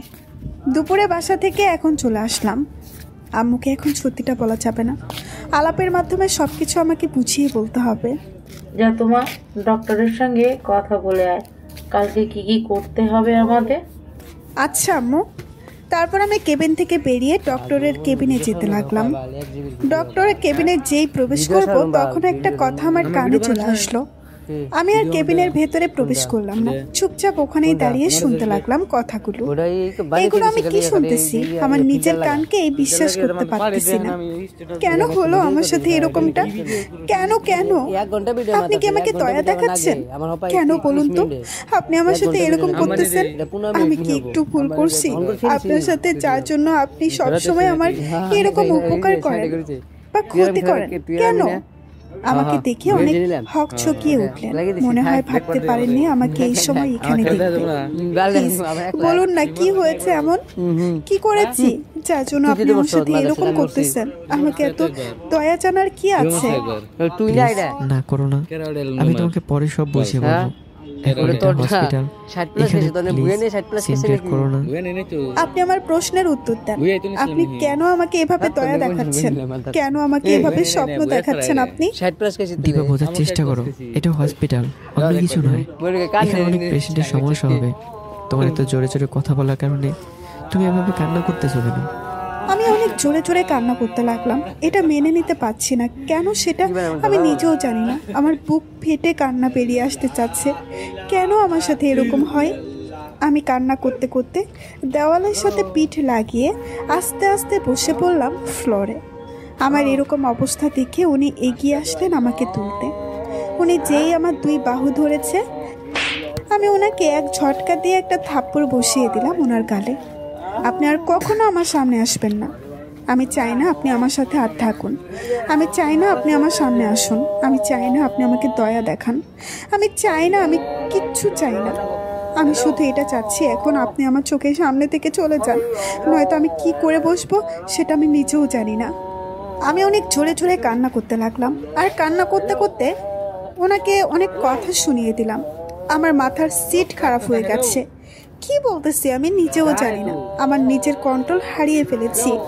দেখো, হয়তো তুমি এটা মেনে নিতে পারতেছো না। এখন তোমাকে ঠান্ডা মাথায় বুঝতে হবে। কোথাও বসি, আর এই না পানি, পানি পান করো, তাহলে তোমার রাগটা চলে যাবে। আমি গ্লাসটা হাতে নিয়ে ওনার মুখের উপর ছুঁড়ে মারলাম। ওনার কপালটা ফেটে রক্ত বের হতে লাগলো। এটা দেখে ডক্টর ওনাকে ধরতে আসলেন। উনি ডক্টরকে বাধা করলেন যাতে যেন ডক্টর ওনার গায়ে হাত না দেয়। আমি এখনো ওখানে বসে অনেক চড়ে চড়ে কান্না করেই যাচ্ছি। উনি এখান থেকে অনেক রেগে আমার কাছে এসে আমাকে দাঁড় করিয়ে কয়েকটা থাপ্পড় মারলো। আমি থাপ্পড়ের টাল সামলাতে না পেরে আবার ফ্লোরে পড়ে গেলাম। আমাকে থাপ্পড় মেরে ফেলে দিয়ে উনি হন হন করে কেবিন থেকে বেরিয়ে গেলেন, আর আমি ওনার মুখটাও দেখতে পেলাম না। আমি ওখানে বসেই কান্না করতেছি। ডক্টর অবাক হলো। ডক্টর এটা আমার কাছ থেকে আশা করেননি। এত কাছে ছিলে তবুও করিনি খেয়াল, অদৃশ্য দেয়াল তোমাকে বুঝি খুঁজেছি আমি এতকাল, এক ঝলকেই বদলে গেল আমার দিনকাল। যাকে চেয়েছি তাকে পেয়েছি, সুন্দর হলো সকাল।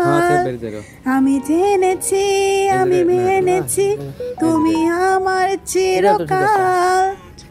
আমার শুধু একটা তুমি চাই, তা কি বোঝো না? তুমিও আমাকে ছাড়া কিছু খোঁজো না। মাহিন হসপিটাল থেকে বেরিয়ে গাড়ি নিয়ে অনেক স্পিডে গাড়ি চালাতে লাগলো। রাস্তায় কোনো ট্রাফিক আইন না মেনে অনেক হাই স্পিডে গাড়ি চালিয়ে যাচ্ছে। আর এদিকে দীপা ওখানে বসে কান্না করতেছে আর ব্যাকগ্রাউন্ড মিউজিকটা বাজতেছে। দুজনের চোখেই পানি। মাহিন গাড়ি চালাচ্ছে আর হাত দিয়ে চোখের পানিগুলো বারবার মুছে ফেলতেছে। আর দীপা দুই হাঁটুর মাঝখানে মাথাটা রেখে কান্না করেই যাচ্ছে। হঠাৎ করে মাহিন লুকিং গ্লাসে দেখলো তাতে একটা গাড়ি অনেকক্ষণ থেকে ফলো করতেছে। সে বিষয়টা বুঝতে পারলো না আসলে ঘটনাটা কি হতে যাচ্ছে তার সাথে আজকে। গাড়িটা তাকে অনেকক্ষণ ফলো করতেছে এবং গাড়িটা অনেক স্পিডে আসতেছে এবং একসময় মাহিনের গাড়িকে কোর্স করে মাহিনের গাড়ির সামনে গিয়ে দাঁড়ালো, যার ফলে মাহিন অনেক দ্রুত হার্ট ব্রেক করতে গেলেই মাহিনের মাথায় বাড়ি লাগে আর গাড়িটা উল্টো হয়ে যায়।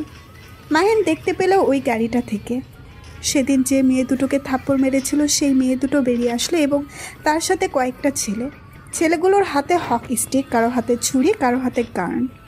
কী রে কুত্তার বাচ্চা, সেদিন তো অনেক বকবক করলি।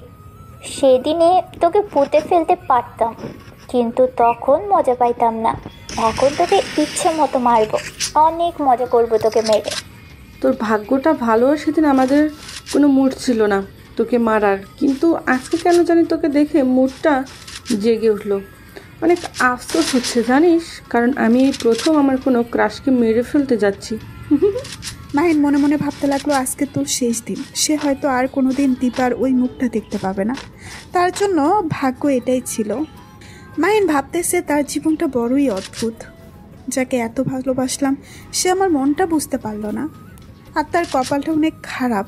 আজকে তাকে পৃথিবী থেকে বিদায় নিতে হচ্ছে। ছেলেগুলো মাহিনকে গাড়ি থেকে টেনে বাহিরে নিয়ে এলো এবং হকি স্টিক দিয়ে ইচ্ছা মতো পিটাতে লাগলো। আর মেয়ে দুটো ভিডিও করতেছে আর মজা নিতেছে। মাহিন অনেক জোরে জোরে চিৎকার করে কান্না করতেছে আর তার মাকে ডাকতেছে। অনেক জোরে জোরে কান্না করতেছে, চিৎকার করতেছে, তার মাকে ডাকতেছে, কিন্তু ছেলেগুলোর পাষাণ মন, তারা ইচ্ছা মতো মাহিনকে পিটাতে লাগলো।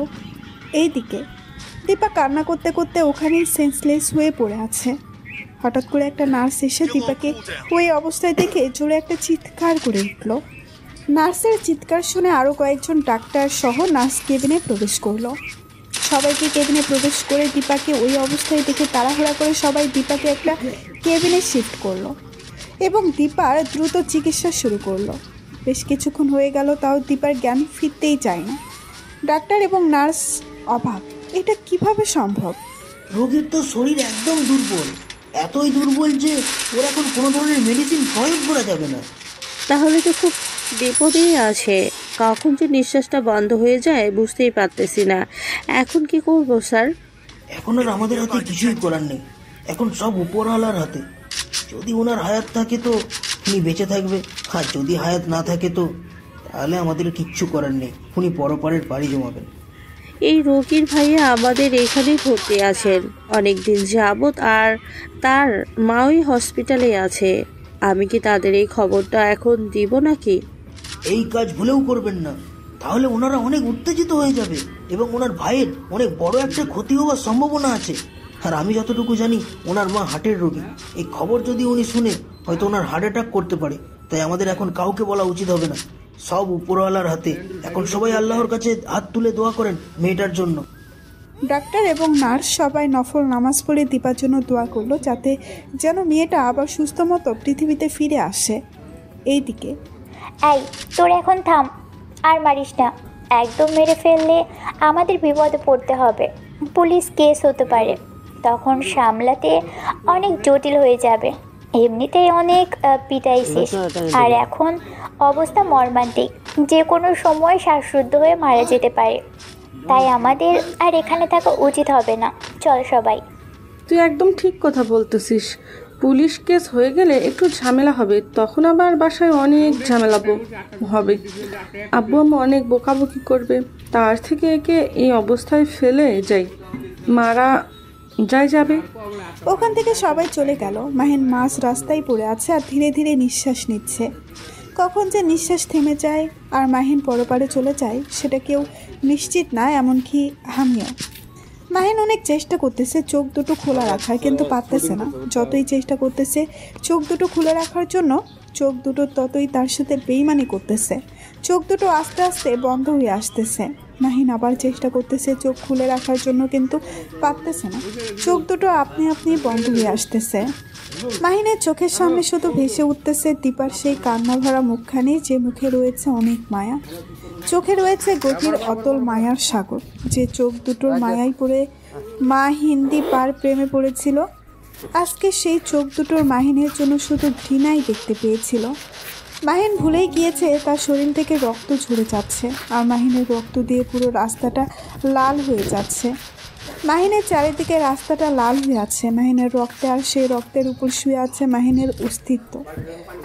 আর কিছুক্ষণ থাকবে, তারপর বিলীন হয়ে যাবে সবার মাঝে থেকে। মাহিন অনেক চেষ্টা করতেছে তার বেইমান চোখগুলোকে খুলে এই পৃথিবীতে দেখার জন্য, কিন্তু তার বেইমান চোখ দুটো বন্ধ হয়ে যাচ্ছে। কালো মেঘে ছেয়ে যাচ্ছে তার হৃদয়। একদিন মাটির ভেতরে হবে ঘর রে মন আমার, কেন বান্ধ দালান ঘর। মাহিন আধো আধো চোখ দিয়ে দেখতে পেল একটা গাড়ি তার দিকে এগিয়ে আসতেছে। মাহিন চোখ দুটো ভালোভাবে খুলে দেখতে চাইল গাড়িটা কার হবে, কিন্তু পারল না। মাহিনের চোখ দুটো বন্ধ হয়ে গেল। মাহিনের চোখ দুটো বন্ধ হয়ে গেল, নিঃশ্বাসটাও থেমে গেল। এই ড্রাইভার, গাড়ি থামা, সামনে দেখতো ওটা কি পড়ে আছে, মানুষ না? জি স্যার, মানুষ তো মনে হচ্ছে, কিন্তু এরকমভাবে রক্তাক্ত অবস্থা রাস্তায় পড়ে আছে কি জন্য? আরে গাদা কোথাকার, হয়তো কেউ ওকে পিটিয়েছে আর রাস্তায় ফেলে দিয়ে গেছে। চল তো দেখি এখনো বেঁচে আছে কিনা। তারপর রাকিব আর ড্রাইভারেরা দুজন মিলে মাহিনের কাছে চলে গেল। স্যার, লোকটা সামান্য পরিমাণ অ্যাক্সিডেন্ট চলতেছে। বলিস কি? তাড়াতাড়ি নিয়ে লোকটাকে হসপিটালে নিয়ে যেতে হবে। যদি পরে পুলিশের খপ্পরে পড়ে যায়, বলা তো যায় না, বাংলাদেশের পুলিশ। আরে চুপ থাক, একটা লোক মরে যাচ্ছে আর উনি আছে পুলিশকে নিয়ে। রাকিব এবং ড্রাইভার দুজনে মাহিনকে ধরাধরি করে গাড়িতে তুলে নিল এবং হসপিটালের উদ্দেশ্যে রওনা দিল। স্যার, আপনি কি একটা জিনিস লক্ষ্য করেছেন? মানুষ এত নিষ্ঠুর হতে পারে? একটা মানুষকে কেমনে এইভাবে পিটাতে পারে? তাদের মনে কি একটু মায়া নাই? আর মানুষটাকে দেখতেছে তোর দাদা, একটা মানুষ মুখে এখনো হাসি রেখা ফুটে আছে। আরে পাগল, এই দুনিয়াটা আগের মতো নেই। এখন মানুষ টাকার জন্য যে কোনো পর্যায়ে পৌঁছে যেতে পারে। আরে এখন টাকার জন্য ছেলে মাকে খুন করতেছে, মা ছেলেকে খুন করতেছে, বাবা ছেলেকে খুন করতেছে, ছেলে বাবাকে খুন করতেছে। এখন থেকে শুনে সাবধানে তাড়াতাড়ি গাড়িটা হসপিটালে নিয়ে যা। তারপর ড্রাইভার অতি সাবধানের সাথে গাড়িটা অনেক দ্রুত চালিয়ে হসপিটালে নিয়ে গেল। হসপিটালে গিয়ে রাকিব কয়েকজন নার্সকে ডেকে মাহিনকে হসপিটালে একটা কেবিনে মাহিনকে শিফট করালো। নার্সরা মাহিনের এই অবস্থা দেখে অনেকটা অবাক হয়ে আছে। তারা কখনো এরকম পেশেন্ট দেখেনি। একজন নার্স ওই হাসপাতালের সবথেকে অভিজ্ঞ ডাক্তারকে খুব তাড়াতাড়ি ডেকে আনলেন। তারপর ডক্টর মাহিনকে দেখিয়ে অনেকটা আপসেট হয়ে পড়লেন। তিনি ভাবতে পারতেছে না পেশেন্টকে বাঁচাতে পারবে কিনা। নার্স, রোগীটিকে তাড়াতাড়ি আইসিইউতে নিয়ে যাও, খুব তাড়াতাড়ি অপারেশন করাতে হবে, নয়তো ওনাকে আর বাঁচানো যাবে না। বাকিটা আল্লাহর ইচ্ছা, আমাদের যতটুকু কর্তব্য আমি করে যাব। তারপর খুব দ্রুত মাহিনকে আইসিইউতে নেওয়া হলো। কেউ শিওর দিতে পারতেছে না যে মাহিনকে বাঁচাতে পারবে। সবাই বলতেছে তাদের নিজের সর্বোচ্চ দিয়ে চেষ্টা করবে, বাকিটা মহান আল্লাহ তাআলার হাতে। তিনি যদি তার হায়াত রেখে থাকেন তাহলে বেঁচে থাকবে, নয়তো পরলোকে গমন করবে পৃথিবীর মায়া ত্যাগ করে। রাকিব এবং ড্রাইভার অনেক চিন্তিত হয়ে আইসিইউর বাইরে অপেক্ষা করতেছে, হাঁটাহাঁটি করতেছে টেনশন কমানোর জন্য। কিন্তু টেনশন কমতেছে না, কারণ তাদের চোখ সামনে জলজান্ত একটা মানুষ লাশ হয়ে আসবে, সেটা কখনোই মেনে নিতে পারতেছে না রাকিব চৌধুরী। স্যার, আমার এই প্রথম অন্য কারোর জন্য চোখে থেকে পানি পড়তেছে। জানিস, আমি কখনো এইরকম তার মুখোমুখি হই নাই, আজকে প্রথম হলাম। আমার ইচ্ছে করতেছে আমি অনেক জোরে জোরে কান্না করে নিজের মনটাকে হালকা করি, কিন্তু মোটেও পারতাছি না, কারণ পুরুষ মানুষকে কান্না করতে নেই। তারপর ড্রাইভার আর রাকিব চৌধুরী অনেক কথাবার্তা বলেন এবং দুজনের চোখেই পানি টপ করে পড়তেছে গাল বেয়ে। এইদিকে দীপা বেডে শুয়ে আছে, তার হাতে 5টা স্যালাইন লাগানো হয়েছে। পেশেন্ট নার্স দীপার কেবিনে বসে আছে। কখন কি হয় সেটা ডাক্তারকে জানানোর জন্য নার্সটা অনেক কান্না করছে, কারণ এই মেয়েটা অনেক কষ্ট করেছে। নার্সটা সেটা ভালো করেই জানে, কারণ যেদিন এই মেয়েটা তার ভাইকে এই হসপিটালে নিয়ে এসেছিল সেই দিন থেকেই নার্সটা দীপাকে চেনে। জানো, আমি এই প্রথম কোনো পেশেন্টের জন্য কান্না করতেছি, কিন্তু কেন কান্না করতেছি সেটা নিজেও জানি না। একটা মেয়ে এতটা দুর্বল কিভাবে হতে পারে, আমি এটাই চিন্তা করতেছি তখন থেকে। আমি ওই কথাটা ভাবতেছি, একটা মেয়ে এতটা দুর্বল কিভাবে হতে পারে। আমার জানা মতে হয়তো মেয়েটা অনেক টেনশন করে খাওয়া দাওয়া কোনো ঠিক মতো করেনি, মানসিক চাপ আছে যার ফলে এরকমটা হয়েছে, তা না হলে কখনো এরকমটা হতো না। নার্সরা অনেক বিষয় নিয়ে কথা বলাবলি করতে লাগলো এবং আল্লাহর কাছে দোয়া চাইতে লাগলো। যথেষ্ট মেয়েটা সুস্থভাবে ফিরে আসে এবং তার পরিবারের সাথে হাসি খুশিভাবে বাসায় ফিরে যেতে পারে। আপনারা সবাই জানতে চেয়েছিলেন যে কী এমন কথা শুনেছিল যার কারণে দীপা মাহিনীর সাথে এরকম মিসবিহেভ করলো। ওকে, তাহলে তাই এই পর্বে শুনে নিন। আমি এই পর্বে দিতে চাইছিলাম, কিন্তু আপনারা হয়তো একটু... আরে মাহিন বাবা যে, আসো আসো আসো। আসসালামু আলাইকুম আঙ্কেল, কেমন আছেন? ওয়ালাইকুম আসসালাম, আলহামদুলিল্লাহ ভালো আছি। তুমি কেমন আছো বাবা? আলহামদুলিল্লাহ অনেক ভালো আছি। হ্যাঁ, তা তো তোমার মুখ দেখেই বোঝা যাচ্ছে। হ্যাঁ, তুমি অনেক হাসি খুশি আছো। আঙ্কেল, আপনার কাছে যে জন্য আসা। হ্যাঁ বাবা বলো, কিভাবে তোমাকে সাহায্য করতে পারি? আসলে আমি দীপাকে অনেক ভালোবাসি, অনেক, আমার নিজের থেকে বেশি। আর আমাদের বিয়ে আগে হয়নি, বেশ কিছুদিন আগে হয়েছে। আমি আপনাকে মিথ্যে বলেছিলাম। কিন্তু কেন? তুমি কি আগে থেকে মেয়েটাকে ভালোবাসতে? আরে আঙ্কেল, হঠাৎ করে পরিচয়, হঠাৎ করে প্রেমে পড়ে যাওয়া, হঠাৎ করে বিয়ে। তোমরা এখনকার ছেলে মেয়ে কখন কি করে বসো আমাদের চিন্তাধারার বাইরে। এমন কিছু ভুল সিদ্ধান্ত নিও না যাতে দুজনকেই সারা জীবন কান্না করতে হয়।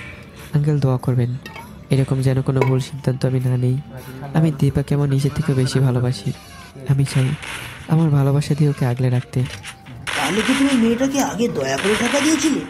জি আঙ্কেল, তাকে দয়া করেছিলাম আমি।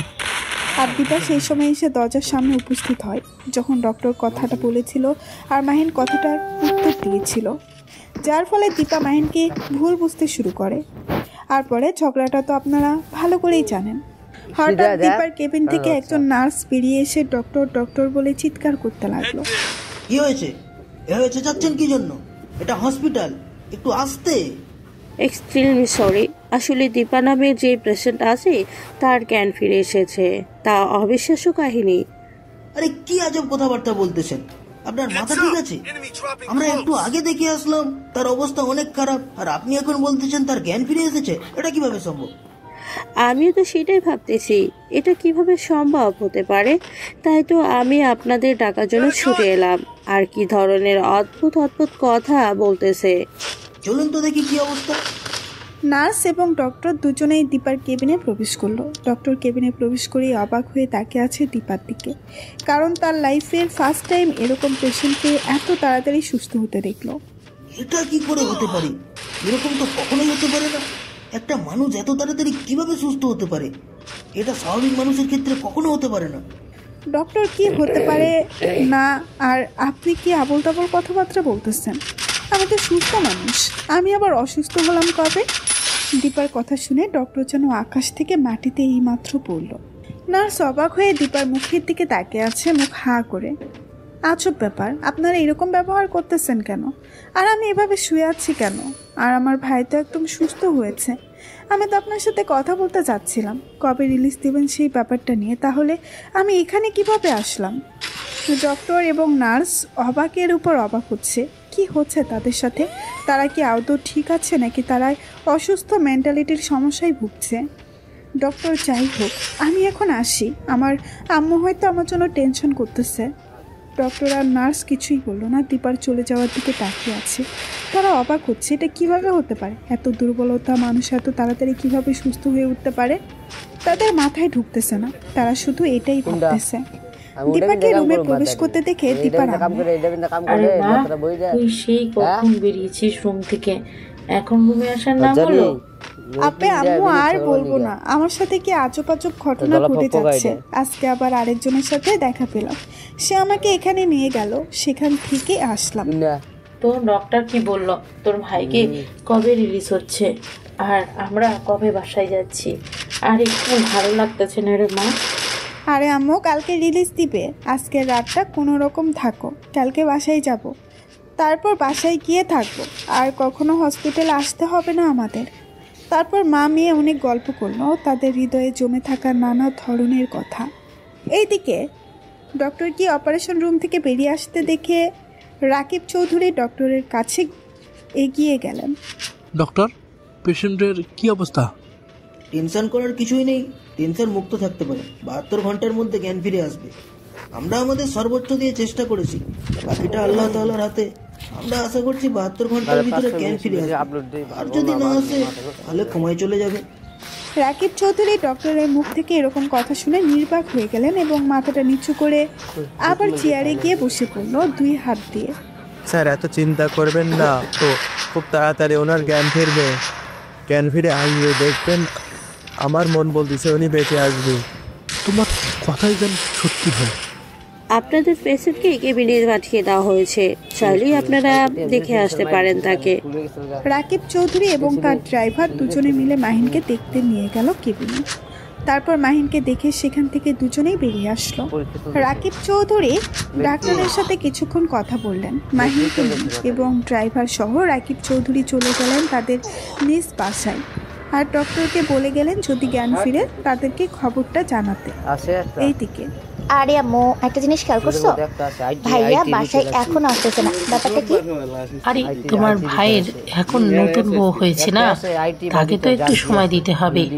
এখন তো আর আমাদের সময় দেওয়ার মতো ওর হাতে সময় নাই, তাই এটা তোকে এখনো মেনে নিতে হবে। তাই বলে কি বাসায় একবারও আসবে না? আমার মনটা কেমন জানি করছে। হলেও কখনেও কথাটা মুখে আনবি না। আমার ছেলে একদম ঠিক আছে, যেখানে আছে, আর খুব তাড়াতাড়ি আমার কোলে ফিরে আসবে। তাও আমার মনটা কেমন কেন জানি করছে ভাইজান, মনে হয়।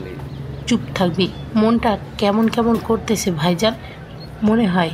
একদম চুপ থাক, আর একটা কথা বলবি না, চুপচাপ গিয়ে পড়তে বস, যা, আমার চোখের সামনে থেকে যা এখন। সুটকি আর কিছু না বলে চুপচাপ তার আম্মুর সামনে থেকে সরে গেল এবং রুমে গিয়ে তার ভাইয়াকে ফোনে ট্রাই করতে লাগলো, কিন্তু ফোনটা তুলতেছে না। সুটকি এইভাবে কয়েকবার ট্রাই করলো, যখন ফোনে মাহিনকে পেল না, চুপচাপ বিছানায় গিয়ে শুয়ে পড়ল। এইদিকে আম্মু, আমি একটু বাইরে থেকে আসতেছি, তুমি দাঁড়াও, আমি 5 মিনিটের ভেতরেই আসতেছি। না, পরে 5 মিনিট 5 ঘন্টা হয়ে যাবে, তো তার থেকে ভালো হবে তুই এখন আর রুম থেকে বেরোবি না। তাহলে আম্মু অনেকটা রাগী কণ্ঠে আমাকে কথাগুলো শুনিয়ে দিলেন। বুঝতে পারলাম আম্মু অনেকটা রেগে আছে, তাই চুপচাপ আমার ভাইয়ের বেডে বসে পড়লাম, কারণ এখন আম্মুর সাথে এখন কথা বাড়ানো ঠিক হবে না, তাই সন্দেহ শুরু করে দিব। কিন্তু আমার মন মানতেছে না, আমার মন বলতেছে উনি ভালো নেই, কেন যে তার সাথে ওইরকম ব্যবহার করতে গেলাম, এখন নিজেই কষ্ট পাইতেছি। উফ, কি করতেছেন এখন উনি? যে পরিমাণ রাগী মানুষ, উনি রাগের বসে নিজের কোনো ক্ষতি করে ফেলবে না তো আবার? আর কোনো কিছুই ভাবতে পারতেছি না, মাথাটা একদম ফেটে যাচ্ছে টেনশনে। সেই দিনের মতো অনেক কষ্ট করে রাতটা পার করলাম। সকালে ভাইয়াকে নিয়ে পিজি হয়ে গেলাম, ভাইয়া রিলিজ নেই, ভাইয়াকে গাড়িতে করে বাসায় নিয়ে আসলাম। তারপর বাসার অনেক কাজকর্ম করলাম, এতক্ষণ পর্যন্ত ওনার কথা আমার মনেই পড়েনি। ওনার কথা মনে পড়তেই বুকে ধুকধুকানি বেড়ে গেল। আমার কেন জানি মনে হচ্ছে উনি এখন ভালো নেই। যদি ভালো থাকতো তাহলে সকালবেলা একবার হলেও আমাকে দেখার জন্য হসপিটালের গেটে ঘোরাঘুরি করতো, কিন্তু আমি তো একবারও দেখলাম না ওনাকে, বা ওনার গাড়ি কিছুই তো দেখতে পেলাম না। না, আমি আপনাকে না দেখে থাকতে পারবো না, এখনই আমাকে বাসা থেকে বের হতে হবে, ওনার বাসায় যাব আমি। তারপর মায়ের চোখ ফাঁকি দিয়ে বাসা থেকে বেরিয়ে পড়লাম, উদ্দেশ্য ওনার বাড়ি। একটা রিক্সা ভাড়া করে ওনার বাসায় পৌঁছে গেলাম। ওনার বাসায় পৌঁছানোর পর যেটা দেখলাম আর যেটা শুনলাম, আমি একদম হতভাগ। এত কিছু হয়ে গেছে আমার একটু ভুলের জন্য। আমি ওনার বাসায় পৌঁছে দেখি ছুটকি কান্না করতেছে। আমি ছুটকির কাছে চলে গেলাম, কারণ ওর কান্না করার বিষয়টা আমি জানতে চাই। কি হয়েছে আপু, এভাবে কান্না করতেছো কেন? ভাইয়া গতকাল থেকে বাসায় আসতেছে না, আর আমি অনেকবার ফোন ট্রাই করলাম, ফোনটাও রিসিভ করছে না। আমি সুটকির মুখ থেকে এই কথা শুনে কি বলবো ভেবে পাইতেছি না। আমার শরীর যেন নিস্তব্ধ হয়ে গেছে। আমি দুনিয়ার খেয়াল হারিয়ে ফেললাম। এইটা আমি কি শুনতেছি? আমার নিজের কানকে আমি নিজেই বিশ্বাস করতে পারতেছি না। তার মানে উনি কি আমার সাথে রাগ করে বাসা থেকে চলে গেছেন? ওনার আবার কিছু হয়নি তো? আরে সুটকি, কান্না করার কি আছে? একটু পর চলে আসবে, হয়তো কোনো কাজে বেরিয়েছে তাই হয়তো ফোনটা তুলতে পারতেছে না। একটু পর ঠিকই দেখবে বাসায় চলে আসবে। সুটকিকে সান্ত্বনা দিচ্ছি ঠিকই, কিন্তু আমি আমার মনটাকে সান্ত্বনা দিতে পারতেছি না। নিজের চোখের পানি ছুটকির থেকে আড়াল করে রাখলাম, কারণ আমার চোখে পানি দেখলে ছুটকি আরও ভেঙে পড়বে। এইদিকে হ্যালো রাকিব চৌধুরী, আপনার পেশেন্টের জ্ঞান ফিরে এসেছে, আপনারা এসে তাকে নিয়ে যেতে পারেন। আমরা খুব শীঘ্রই হসপিটালে পৌঁছাচ্ছি। কথাটা বলে রাকিব চৌধুরী তার ড্রাইভারকে ডাক দিলেন। ড্রাইভার সহ রাকিব চৌধুরী হসপিটালে চলে আসলেন। রাকিব চৌধুরী ও তার ড্রাইভার দুজনেই মাহিনের কেবিনে প্রবেশ করল। হ্যালো ইয়াং ম্যান, এখন কেমন বোধ হচ্ছে? এই তো ভাইয়া, অনেকটাই ভালো। আচ্ছা, তাহলে তোমার বাসার ঠিকানা বলো, তোমার বাসায় তোমাকে নিয়ে যাচ্ছি। আপনাকে আমি কি বলে ধন্যবাদ দেব? হয়তো আপনি না থাকলে আমি আর এই দুনিয়াতে বেঁচে থাকতে পারতাম না। হয়তো এতদিন আমি পরে চলে যেতাম। মহান আল্লাহ তাআলা তোমার হায়াত রেখেছিল, তাই আমি সেখানে ঠিক সময় উপস্থিত হয়েছি। জি ভাইয়া, হয়তো আল্লাহ তাআলা আমার এত তাড়াতাড়ি মৃত্যু লেখেনি। ওকে চলো, গাড়িতে বসে সব কথা হবে তোমার বাসায়। তারপর মাহিন, রাকিব আর তার ড্রাইভার তিনজনেই গাড়িতে করে মাহিনের বাড়ির উদ্দেশ্যে রওনা দিল। আচ্ছা বলতো, তোমার সেদিন কি হয়েছিল? যাওয়ার জন্য এরকম অবস্থায় হয়েছিল তোমার? সে এক লম্বা কাহিনী। আরে লম্বা কাহিনী হয়েছে তো কি হয়েছে, তুমি শর্টকাট করে বলো, শর্ট ফিল্মের মতো। তারপর মাহিন রাকিব চৌধুরী সবকিছু খুলে পড়ল। আসলে তোমার একটু ভুল আছে, কি জানো, তোমার রাগটা হতে যুক্ত, আর তুমি তোমার রাগটাকে কন্ট্রোল করতে পারো না। কখনো জীবনে শান্তি বই আনেন না দুঃখ ছাড়া। তাই তুমি তোমার রাগটা যত কন্ট্রোল করতে পারবে, তোমার জীবনটা তত শান্তিময় হয়ে উঠবে। ভাই আমি কি করব সেটা আমি জানি না। আমার কেন এত রাগ হয়? আমি চেষ্টা করেছি সবসময় মাথা ঠান্ডা রাখা, সবকিছু সমস্যার সমাধান করবো, কিন্তু আমি পারি না। আমি একটা কথা বলি, রাগ করো না। জি ভাইয়া বলেন। আসলে এই সময় তোমার একজন জীবন সঙ্গী দরকার, যার সাথে তুমি সবকিছু শেয়ার করতে পারবা। যত রাগ অভিমান জমা আছে তোমার মনের মধ্যে সবকিছু তার সাথে শেয়ার করো, দেখবে তোমার জীবনটা আর তোমার রাগ অভিমান সবকিছু হালকা হয়ে যাবে। তার সাথে তুমি সব সময় হাসি খুশিতে থাকো এবং তাকে সব সময় হাসি খুশিতে রাখো, তাহলে দেখবে তোমার জীবনে সব থেকে মূল্যবান উপহার তুমি পাবে, আর সেটা হলো সুন্দর একটা জীবন। ভাই আমি এটাই করতে পারি না, কারোর সাথে কোনো কিছু শেয়ার করতে পারি না। শেয়ার করতে গেলে আমার কেমন যেন অস্থির লাগে, সে যাই হোক না কেন। এটা কোনো ব্যাপার না, তুমি তোমার জীবন সঙ্গিনীর সাথে মিশে দেখো, একবার দেখবে তখন তার সাথে সব কথাই তুমি শেয়ার করতে পারবে। যতদিন না তুমি তার সাথে ভালোভাবে ব্যবহার করছো, তার সাথে সময় দিচ্ছ, ততদিন তুমি কখনোই তার সাথে শেয়ার করতে পারবে না কোনো কিছু। যখন তুমি তোমার জীবনসঙ্গীকে সময় দিবা বা তার সাথে হাসি খুশিতে থাকার কথা, তখন দেখবে তোমার জীবন সঙ্গিনী তোমাকে কার পৃথিবী মনে করবে, আর তুমিও তাকে তোমার পৃথিবী মনে করবে। জাস্ট একটু মিশে দেখো তার সাথে। জি ভাইয়া, আপনি অনেক মূল্যবান কথা বলেছেন, কারণ কারোর সাথে মিশতে হলে তার সাথে আগে বন্ধুত্ব করতে হবে। আমি এখন থেকে চেষ্টা করব সব কিছু তার সাথে শেয়ার করার। তার মানে তোমার ওয়াইফ আছে আর তুমি বিবাহিত? জি ভাইয়া, আমি বিবাহিত। একটা দুর্ঘটনার মাধ্যমে আমি তাকে বিয়ে করেছিলাম। এই জন্য তুমি তার সাথে সবকিছু শেয়ার করতে পারো না, তাই তো ঘটনার মাধ্যমে বিয়ে করেছো? জি ভাইয়া, আমার যেন কেমন লাগে তার সাথে সবসময় ফ্রি হয়ে কথা বলতে গেলে হঠাৎ করে রাগ চলে আসে মাথায়। কখন কি করি কি বুঝবো সেটা নিজেও জানি না। এই রাগটাকে তুমি কন্ট্রোল করা শিখো, তাহলে তোমার জন পাল্টে যাবে আর তোমার ভবিষ্যৎ অনেক সুন্দর হবে। রাকিব চৌধুরী আর মাহিন কথা বলতে বলতে মাহিনের বাসায় চলে এসেছে। এই ড্রাইভার, গাড়ি থামাও, এটাই আমার বাসা, বাড়ি আসুন। ড্রাইভার ভাই, আপনিও আসুন। এইদিকে আমি সুটকির সাথে কথা বলতেছি, তখনই কলিং বেলটা বেজে উঠলো। তুমি বসো, আমি দেখছি কে এসেছে। তারপর সুটকি দরজার দিকে এগোতে লাগলো আর আমি দরজার দিকে তাকিয়ে আছি কে এসেছে তাই দেখার জন্য। সুটকি দরজাটা খুলে ভাইয়া বলে জোরে একটা চিৎকার দিয়ে কান্না শুরু করে দিল। আমার বুকের ভেতরে দুমড়ে মুছড়ে উঠল। চোখ আটকে গেল দরজার সামনে দাঁড়িয়ে থাকা সেই লোকটার উপর। এক দৃষ্টিতে তাকিয়ে আছে দরজায় থাকা মানুষটার উপর। একই অবস্থা হয়েছে ওনার। আমি স্বপ্ন দেখতে চাই না তো আমি কি দেখতেছি? এটা কিভাবে হলো? আরে পাগলি বোন, কান্না করার কিছু হয়নি, আমি একদম ঠিক আছি। এখন বাসার ভিতরে যাইতে দিবি নাকি এখান থেকে তাড়িয়ে দিবি? অনেকটা অভিমানী কণ্ঠে কথাটা বললেন উনি। বদমাইশ কোথায়? আমি কি বলছি তোকে এখান থেকে তাড়িয়ে দিব? আয় ভেতরে আয়। তাছাড়া তোকে কোনোদিন বাসার বাইরে যাইতে দিব না। এত জোরে কথা কেউ বলে? আমার মাথায় লাগতেছে তো, আস্তে কথা বল। সরি ভাইয়া। ওনাদের বসতে দে আর চা নাস্তার ব্যবস্থা কর। আমি শুধু 1 মাস ধরে ওনার দিকে তাকিয়ে আছি। মাথায় ব্যান্ডেজ করা, হাতে ব্যান্ডেজ করা, বুকে ব্যান্ডেজ করা, পায়ে ব্যান্ডেজ করা, ভালো মতো হাঁটতে পারতেছে না, খুঁড়িয়ে খুঁড়িয়ে আসতেছে। ওনাকে এই অবস্থায় দেখে আমার বুকের ভেতর হাহাকার শুরু হয়ে গেল।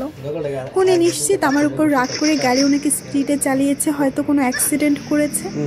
সুটকির সাথে কথা বলতে বলতে উনি হঠাৎ আমার দিকে তাকালেন। আমার দিকে কিছুক্ষণ তাকিয়ে থেকে আমার চোখটা সরিয়ে নিলেন। আমার চোখ দিয়ে পানি টুপ করে গড়িয়ে পড়তেছে। চুটকি, তুই ওনাদের আপ্যায়ন কর, আমি রুমে যাচ্ছি। একটু বিশ্রাম নিতে হবে, নাহলে মাথাটা ব্যথা করা শুরু করবে। তারপর উনি একা উপরে উঠতে যাচ্ছিলেন কিন্তু পারছেন না। আমি উঠে গিয়ে ওনার হাত ধরে উপরে নিয়ে যেতে লাগলাম। আমি একাই যেতে পারবো, কারো সাহায্যের দরকার হবে না। বুঝতে পারলাম অনেকটা অভিমান এবং তার সাথে অনেকটা রাগ জমে আছে আমার উপর। এখন কোনো কথা হচ্ছে না, আমি যেটা করতেছি করতে দেন, নয়তো এখান থেকে ফেলে দিয়ে একদম জমের বাড়ি পাঠিয়ে দেবো। একটুকু অধিকার খাটানোর চেষ্টা করবেন না, তাহলে কিন্তু খারাপ হয়ে যাবে। আর একবার বকবক করলে না, সত্যি সত্যি এখান থেকে ধাক্কা দিয়ে ফেলে দিয়ে কোমরটা ভেঙে ফেলবো আপনার। বলছি তো, আমি একাই যেতে পারবো, আপনার সাহায্য আমার দরকার হবে না। এখন কি আপনি চুপচাপ আমার সাথে উপরে উঠবেন নাকি ফেলে দেবেন ধাক্কা দিয়ে?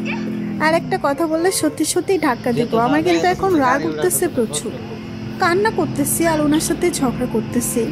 তারপর উনি আর আমার সাথে কোনো কথা বললেন না, আর তোর কল করলেন না। আমি ওনাকে উপরে নিয়ে গেলাম ওনার রুমে। ওনাকে আস্তে আস্তে ধরে এই বিছানায় শুয়ে দিলাম। তারপর পা থেকে জুতা জোড়া খুলে ফেললাম। আমি সব কিছু একাই করতে পারবো, কারো সাহায্য দরকার হবে না। প্লিজ, আপনি আমার রুম থেকে আসতে পারেন। বেশি রকম বকবক করবেন না, এটা আমার রুম, আপনার না। বলছি তো, বাইরে যান, যখন সুস্থ হবো না তখন দেখবেন কি অবস্থা করি। এখন অসুস্থ তো, তাই কিছু করতে পারছি না, তাই মাথার উপরে চড়তেছেন, তাই তো? আমি ওনার একদম কাছে চলে গেলাম, ওনার গায়ে যে হাত বসিয়ে দিলাম। আর একটা বার যদি উল্টাপাল্টা কোনো কথা শুনি তাহলে গলা টিপে একদম মেরে ফেলবো। মানা করছে কি? মেরে ফেলো, সমস্যা নেই। বুঝতে পারলাম পাহাড় সমান অভিমান জমে আছে আমার উপর। আল্লাহ কতদিন এভাবে, আল্লাহই ভালো জানেন। এখন যে এত বকবক করতেছেন, মাথা ব্যথা করবে না? আমার মাথা ব্যথা করুক আর ফেটেই যাক, তাতে আপনার কি? এবার কিন্তু আমি আপনাকে সত্যি সত্যি খুন করে ফেলবো। আমার কিন্তু প্রচুর পরিমাণ রাগ উঠে যাচ্ছে মাথায়। আপনি প্লিজ আমার রুম থেকে এখন বেরিয়ে যান আর আমাকে একটু একা থাকতে দিন, কারণ আমার এখন একা থাকতে ভালো লাগতেছে। একটু বেরিয়ে যান, আমি একা থাকতে চাই। আপনি তো এতদিন একাই ছিলেন, তখন তো অনেক ভালো লাগতেছিল।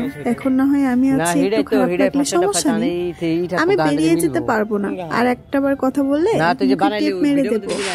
আর একটা কথা স্পষ্টভাবে মনে রাখবেন, এটা রুম শুধু আপনার একার না, এটা রুমের প্রতিটা জিনিসের সমান অধিকার আমার আছে, এমনকি আপনার উপর।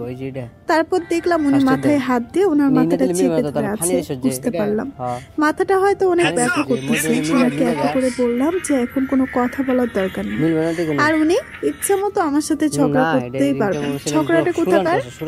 আমি গিয়ে ওনার মাথার পাশে বসে পড়লাম। আমি বিছানায় উঠে বসলাম এবং ওনার মাথাটা আমার কোলে তুলে নিলাম। আমার হাত দিয়ে আস্তে আস্তে ওনার মাথাটা টিপে দিতে লাগলাম। এত আধিক্যতা দেখাতে হবে না, আপনি এখান থেকে চলে যেতে পারেন। সন্ধ্যা আসতেছে, আপনার বাসায় আপনার জন্য টেনশন করবে। সেটা নিয়ে আপনাকে ভাবতে হবে না, আগে নিজেরটা ভাবুন। হয়তো ওনার মাথাটা প্রচুর পরিমাণে ব্যথা করতেছে, তাই। আর কোনো কথা না বলে চোখ দুটো বন্ধ করে শুয়ে রইলেন। আর আমি আস্তে আস্তে ওনার মাথাটা টিপে দিতে লাগলাম। ওনার এই অবস্থা দেখে আমার খুব কষ্ট হচ্ছে। আজকে আমার জন্য ওনার এই অবস্থা। সেদিন যদি আমি ওনার সাথে এরকম ব্যবহার না করতাম, তাহলে হয়তো আজকে এরকম দিন আমার সামনে আসতো না। আমি এক দৃষ্টিতে ওনার মুখের দিকে তাকিয়ে আছি। ওর মুখটা কেমন জানি হয়ে গেছে ফ্যাকাশে।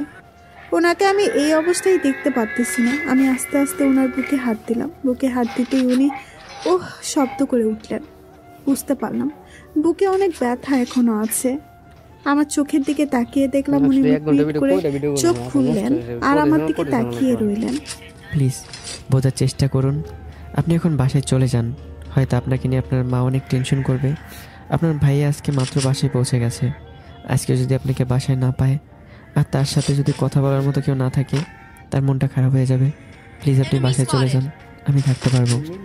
উনি অনেকটা অসহায় দৃষ্টিতে আমার দিকে তাকিয়ে কথাটা বললেন। বুঝতে পারলাম উনি ওনার ইচ্ছার বিরুদ্ধে কথাগুলো বললেন। একটা কথা না বলে চুপচাপ ঘুমিয়ে পড়ো। সন্ধ্যা হয়ে এসেছে। আমি বাসায় ফোন করে বলে দেব আমি আমার একটা বান্ধবীর বাসায় থাকবো, আজকে বাসায় যেতে পারবো না। দেখুন, এত করে যখন বলতেছি আপনি বাসায় চলে যান, নয়তো কি? হ্যাঁ, আমাকে মেরে ফেলবেন? ওকে, আমি চাকু এনে দিচ্ছি, আপনি আস্তে করে আমার গলায় ওটা বসিয়ে দেন। আমি চিরতরে হারিয়ে যাই এই পৃথিবীর বুক থেকে। উনি কিছু বললেন না। ওনার চোখের দিকে তাকিয়ে দেখলাম ওনার চোখের পানি টলমল করতেছে। ভাবি বাইরে আসো, অনেকক্ষণ রুমের ভেতর কিছু খাবে না, সকাল থেকে এখনো পর্যন্ত কিছু খাওনি, অনেক আগে এসেছো এখানে। শুটকির কথা শুনে উনি আমাদের মুখের দিকে তাকিয়ে রইলেন। বুঝতে পারলাম হয়তো উনি ভাবতে পারেনি আমি এখানে সকালে এসেছি। না, এখন আমার খিদে নেই, পরে খেয়ে নেব। আরে ভাবি, তোমার মুখে কি তাকানো যাচ্ছে না? কি অবস্থা হয়ে গেছে, সকাল থেকে কিছু খাওনি? বললাম তো আমার এখন খেতে ইচ্ছে করতেছে না, পরে খেয়ে নেব। ছুটকি, তুই খাবারগুলো রুমে দিয়ে যা। ওকে ভাইয়া। ওনার দিকে তাকিয়ে রইলাম। উনি আমার দিকে তাকিয়ে শুধু একটা বাঁকা হাসি দিলেন। কি জানি ওনার পেটে পেটে কি বুদ্ধি চলতেছে। ওনার বুদ্ধি তো আমি ধরতে পারি না, এতদিন ধরতে পারিনি, আর আজকে পারবো? আমি আগেই ভেবে নিয়েছি উনি মনে মনে কি ভাবনা ভাববে, সেটা আমার পক্ষে বোঝা সম্ভব নয়। আপনি খাবার রুম দিয়ে যেতে বললেন কেন? আমার খিদে লেগেছে, আমি খাবো। আপনি যেহেতু খাবেন না, আপনাকে জোর করে কি করবো? শয়তান ছেলে, নিচে একবারও বললো না খাবার কথা। আমার বুঝি খিদে লাগে না? ও আচ্ছা, ভালো। তারপর সুটকি এসে খাবারগুলো রুমের টেবিলের উপরে রেখে গেল। উনি আস্তে আস্তে উঠে বিছানার উপরে বসে পড়লেন আর আমি খাবারগুলো ওনার মতো কাছে এগিয়ে দিলাম। আপনি খেয়ে নিন, আমি ওয়াশরুম থেকে আসতেছি। এই যে ম্যাডাম, কোথাও যাওয়া হচ্ছে না।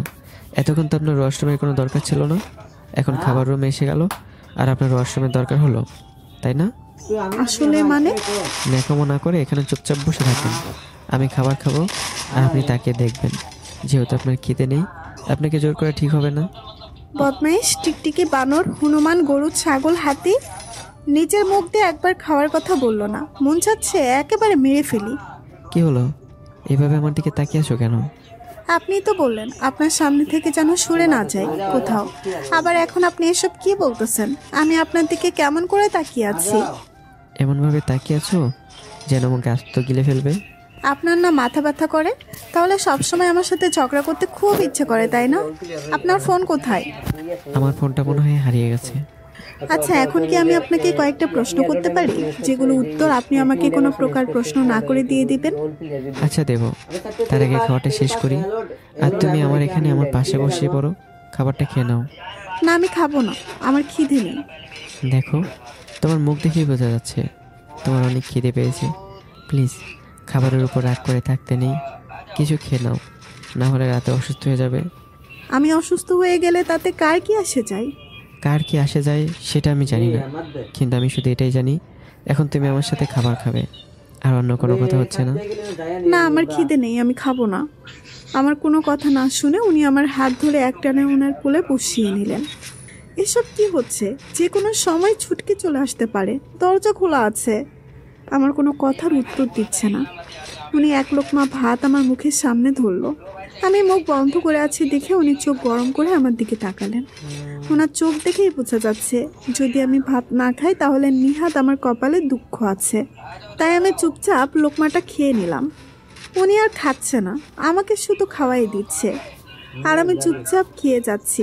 বেশ মজাই লাগতেছে বরের হাতে খাইতে। আমি ভাবলাম উনি সবসময় আমার উপর রাগ দেখাবে, কখনো আদর সোহাগ করবে না, কিন্তু এখন দেখতেছি পুরাই উল্টা। উনি আমাকে খাওয়াই দিচ্ছে আর আমি খেয়ে যাচ্ছি। শেষের লোকমার সময় যেই আমার মুখে খাবার তুলে দিবেন, আমি ইচ্ছাকৃতভাবে ওনার আঙুলে কামড় বসিয়ে দিলাম।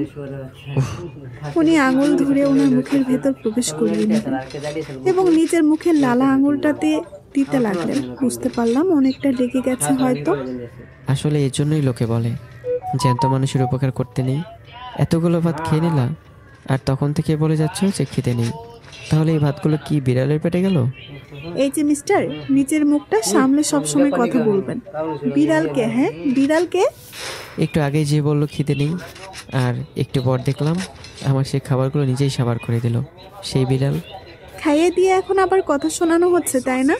ইচ্ছে করতেছে খাট থেকে ফেলে দিয়ে একদম কোমরটা ভেঙে ফেলি। ভেবে দেখো, শেষে কিন্তু তোমাকে সেবা করতে হবে। তুমি যেটা ইচ্ছে করতে পারো। আপনার কোমর ভেঙে ফেলে দিয়ে আমি অন্য একজনের সাথে বিয়ে করব, তখন দেখবো কে সেবা করে। কি বললে? আরেকবার বলো শুনি। তোমার মিষ্টি মুখ থেকেও তেতো কথাটা আরেকবার শুনতে চাই আমি। ওরে বাবা, আমার মুখ আবার কখন মিষ্টি হয়ে গেল? কই, আমি তো স্বাদ নিতে পারতেছি না। মিষ্টি নিজের স্বাদ গ্রহণ করতে পারে না। চুপ করুন, নিজের অবস্থাটা আগে দেখে নিন, তারপর আমার মিষ্টি খাইতে আসেন, বুঝছেন? আচ্ছা, এখন অনেক ঝগড়া হয়েছে, রাতে অনেক গল্প করতে পারবেন। আমার ঘুম পাচ্ছে, এখন আমি ঘুমাই একটু।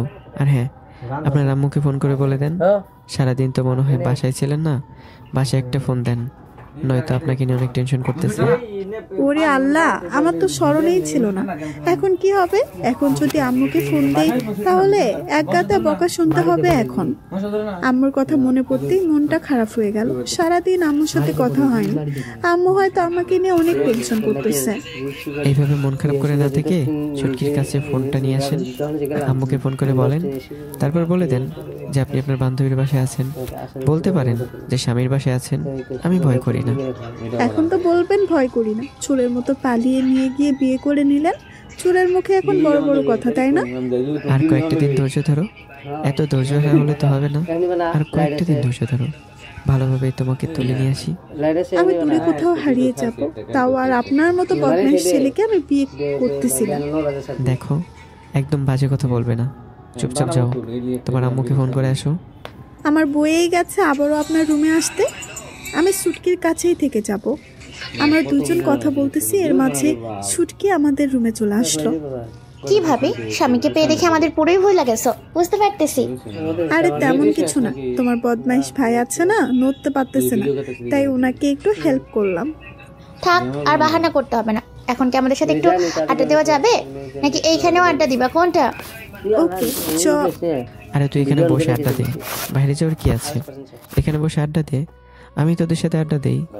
আমি যেই বলতে যাব চলো বাহিরে যাই, গিয়ে আড্ডা দেই, তার আগেই উনি কথাটা বলে দিলেন। বুঝতে পারলাম এখন আমাদের সাথে আড্ডা দিলে হয়তো ওনার মনটা ভালো হয়ে যাবে, কারণ কয়েকদিন হয়তো অনেক টেনশনে ছিল। ভাই, আমি আর কিছু না বলেই ছুটকিকে আমার পাশে বসিয়ে নিলাম। চলো ভাবি, আমরা তিনজন মিলে একটা গেম খেলি। তিনজন মিলে কি গেম খেলা যায়? বাজি, দেখ, লুডো খেলবে আমি জানি, তোরা যে কোনো প্রকারে আমাকে হারাই দিবি আর আমার পকেট থেকে টাকা মেরে দিবি। তাই বলতেছি কি, লুডো খেলবো ফোনে। তোর ফোনে লুডো গেম আছে? আমার ফোন হারিয়ে গেছে, তোর ফোনটা নিয়ে আয়। আমার ফোনেও তো চার্জ শেষ, এখন বোর্ডে খেলতে হবে। ও, তার মানে দুজনের ধান্দা আমার পকেট থেকে টাকা মেরে নেবে, তাই তো? ওকে, দেখা যাক, আমিও কম কিসের।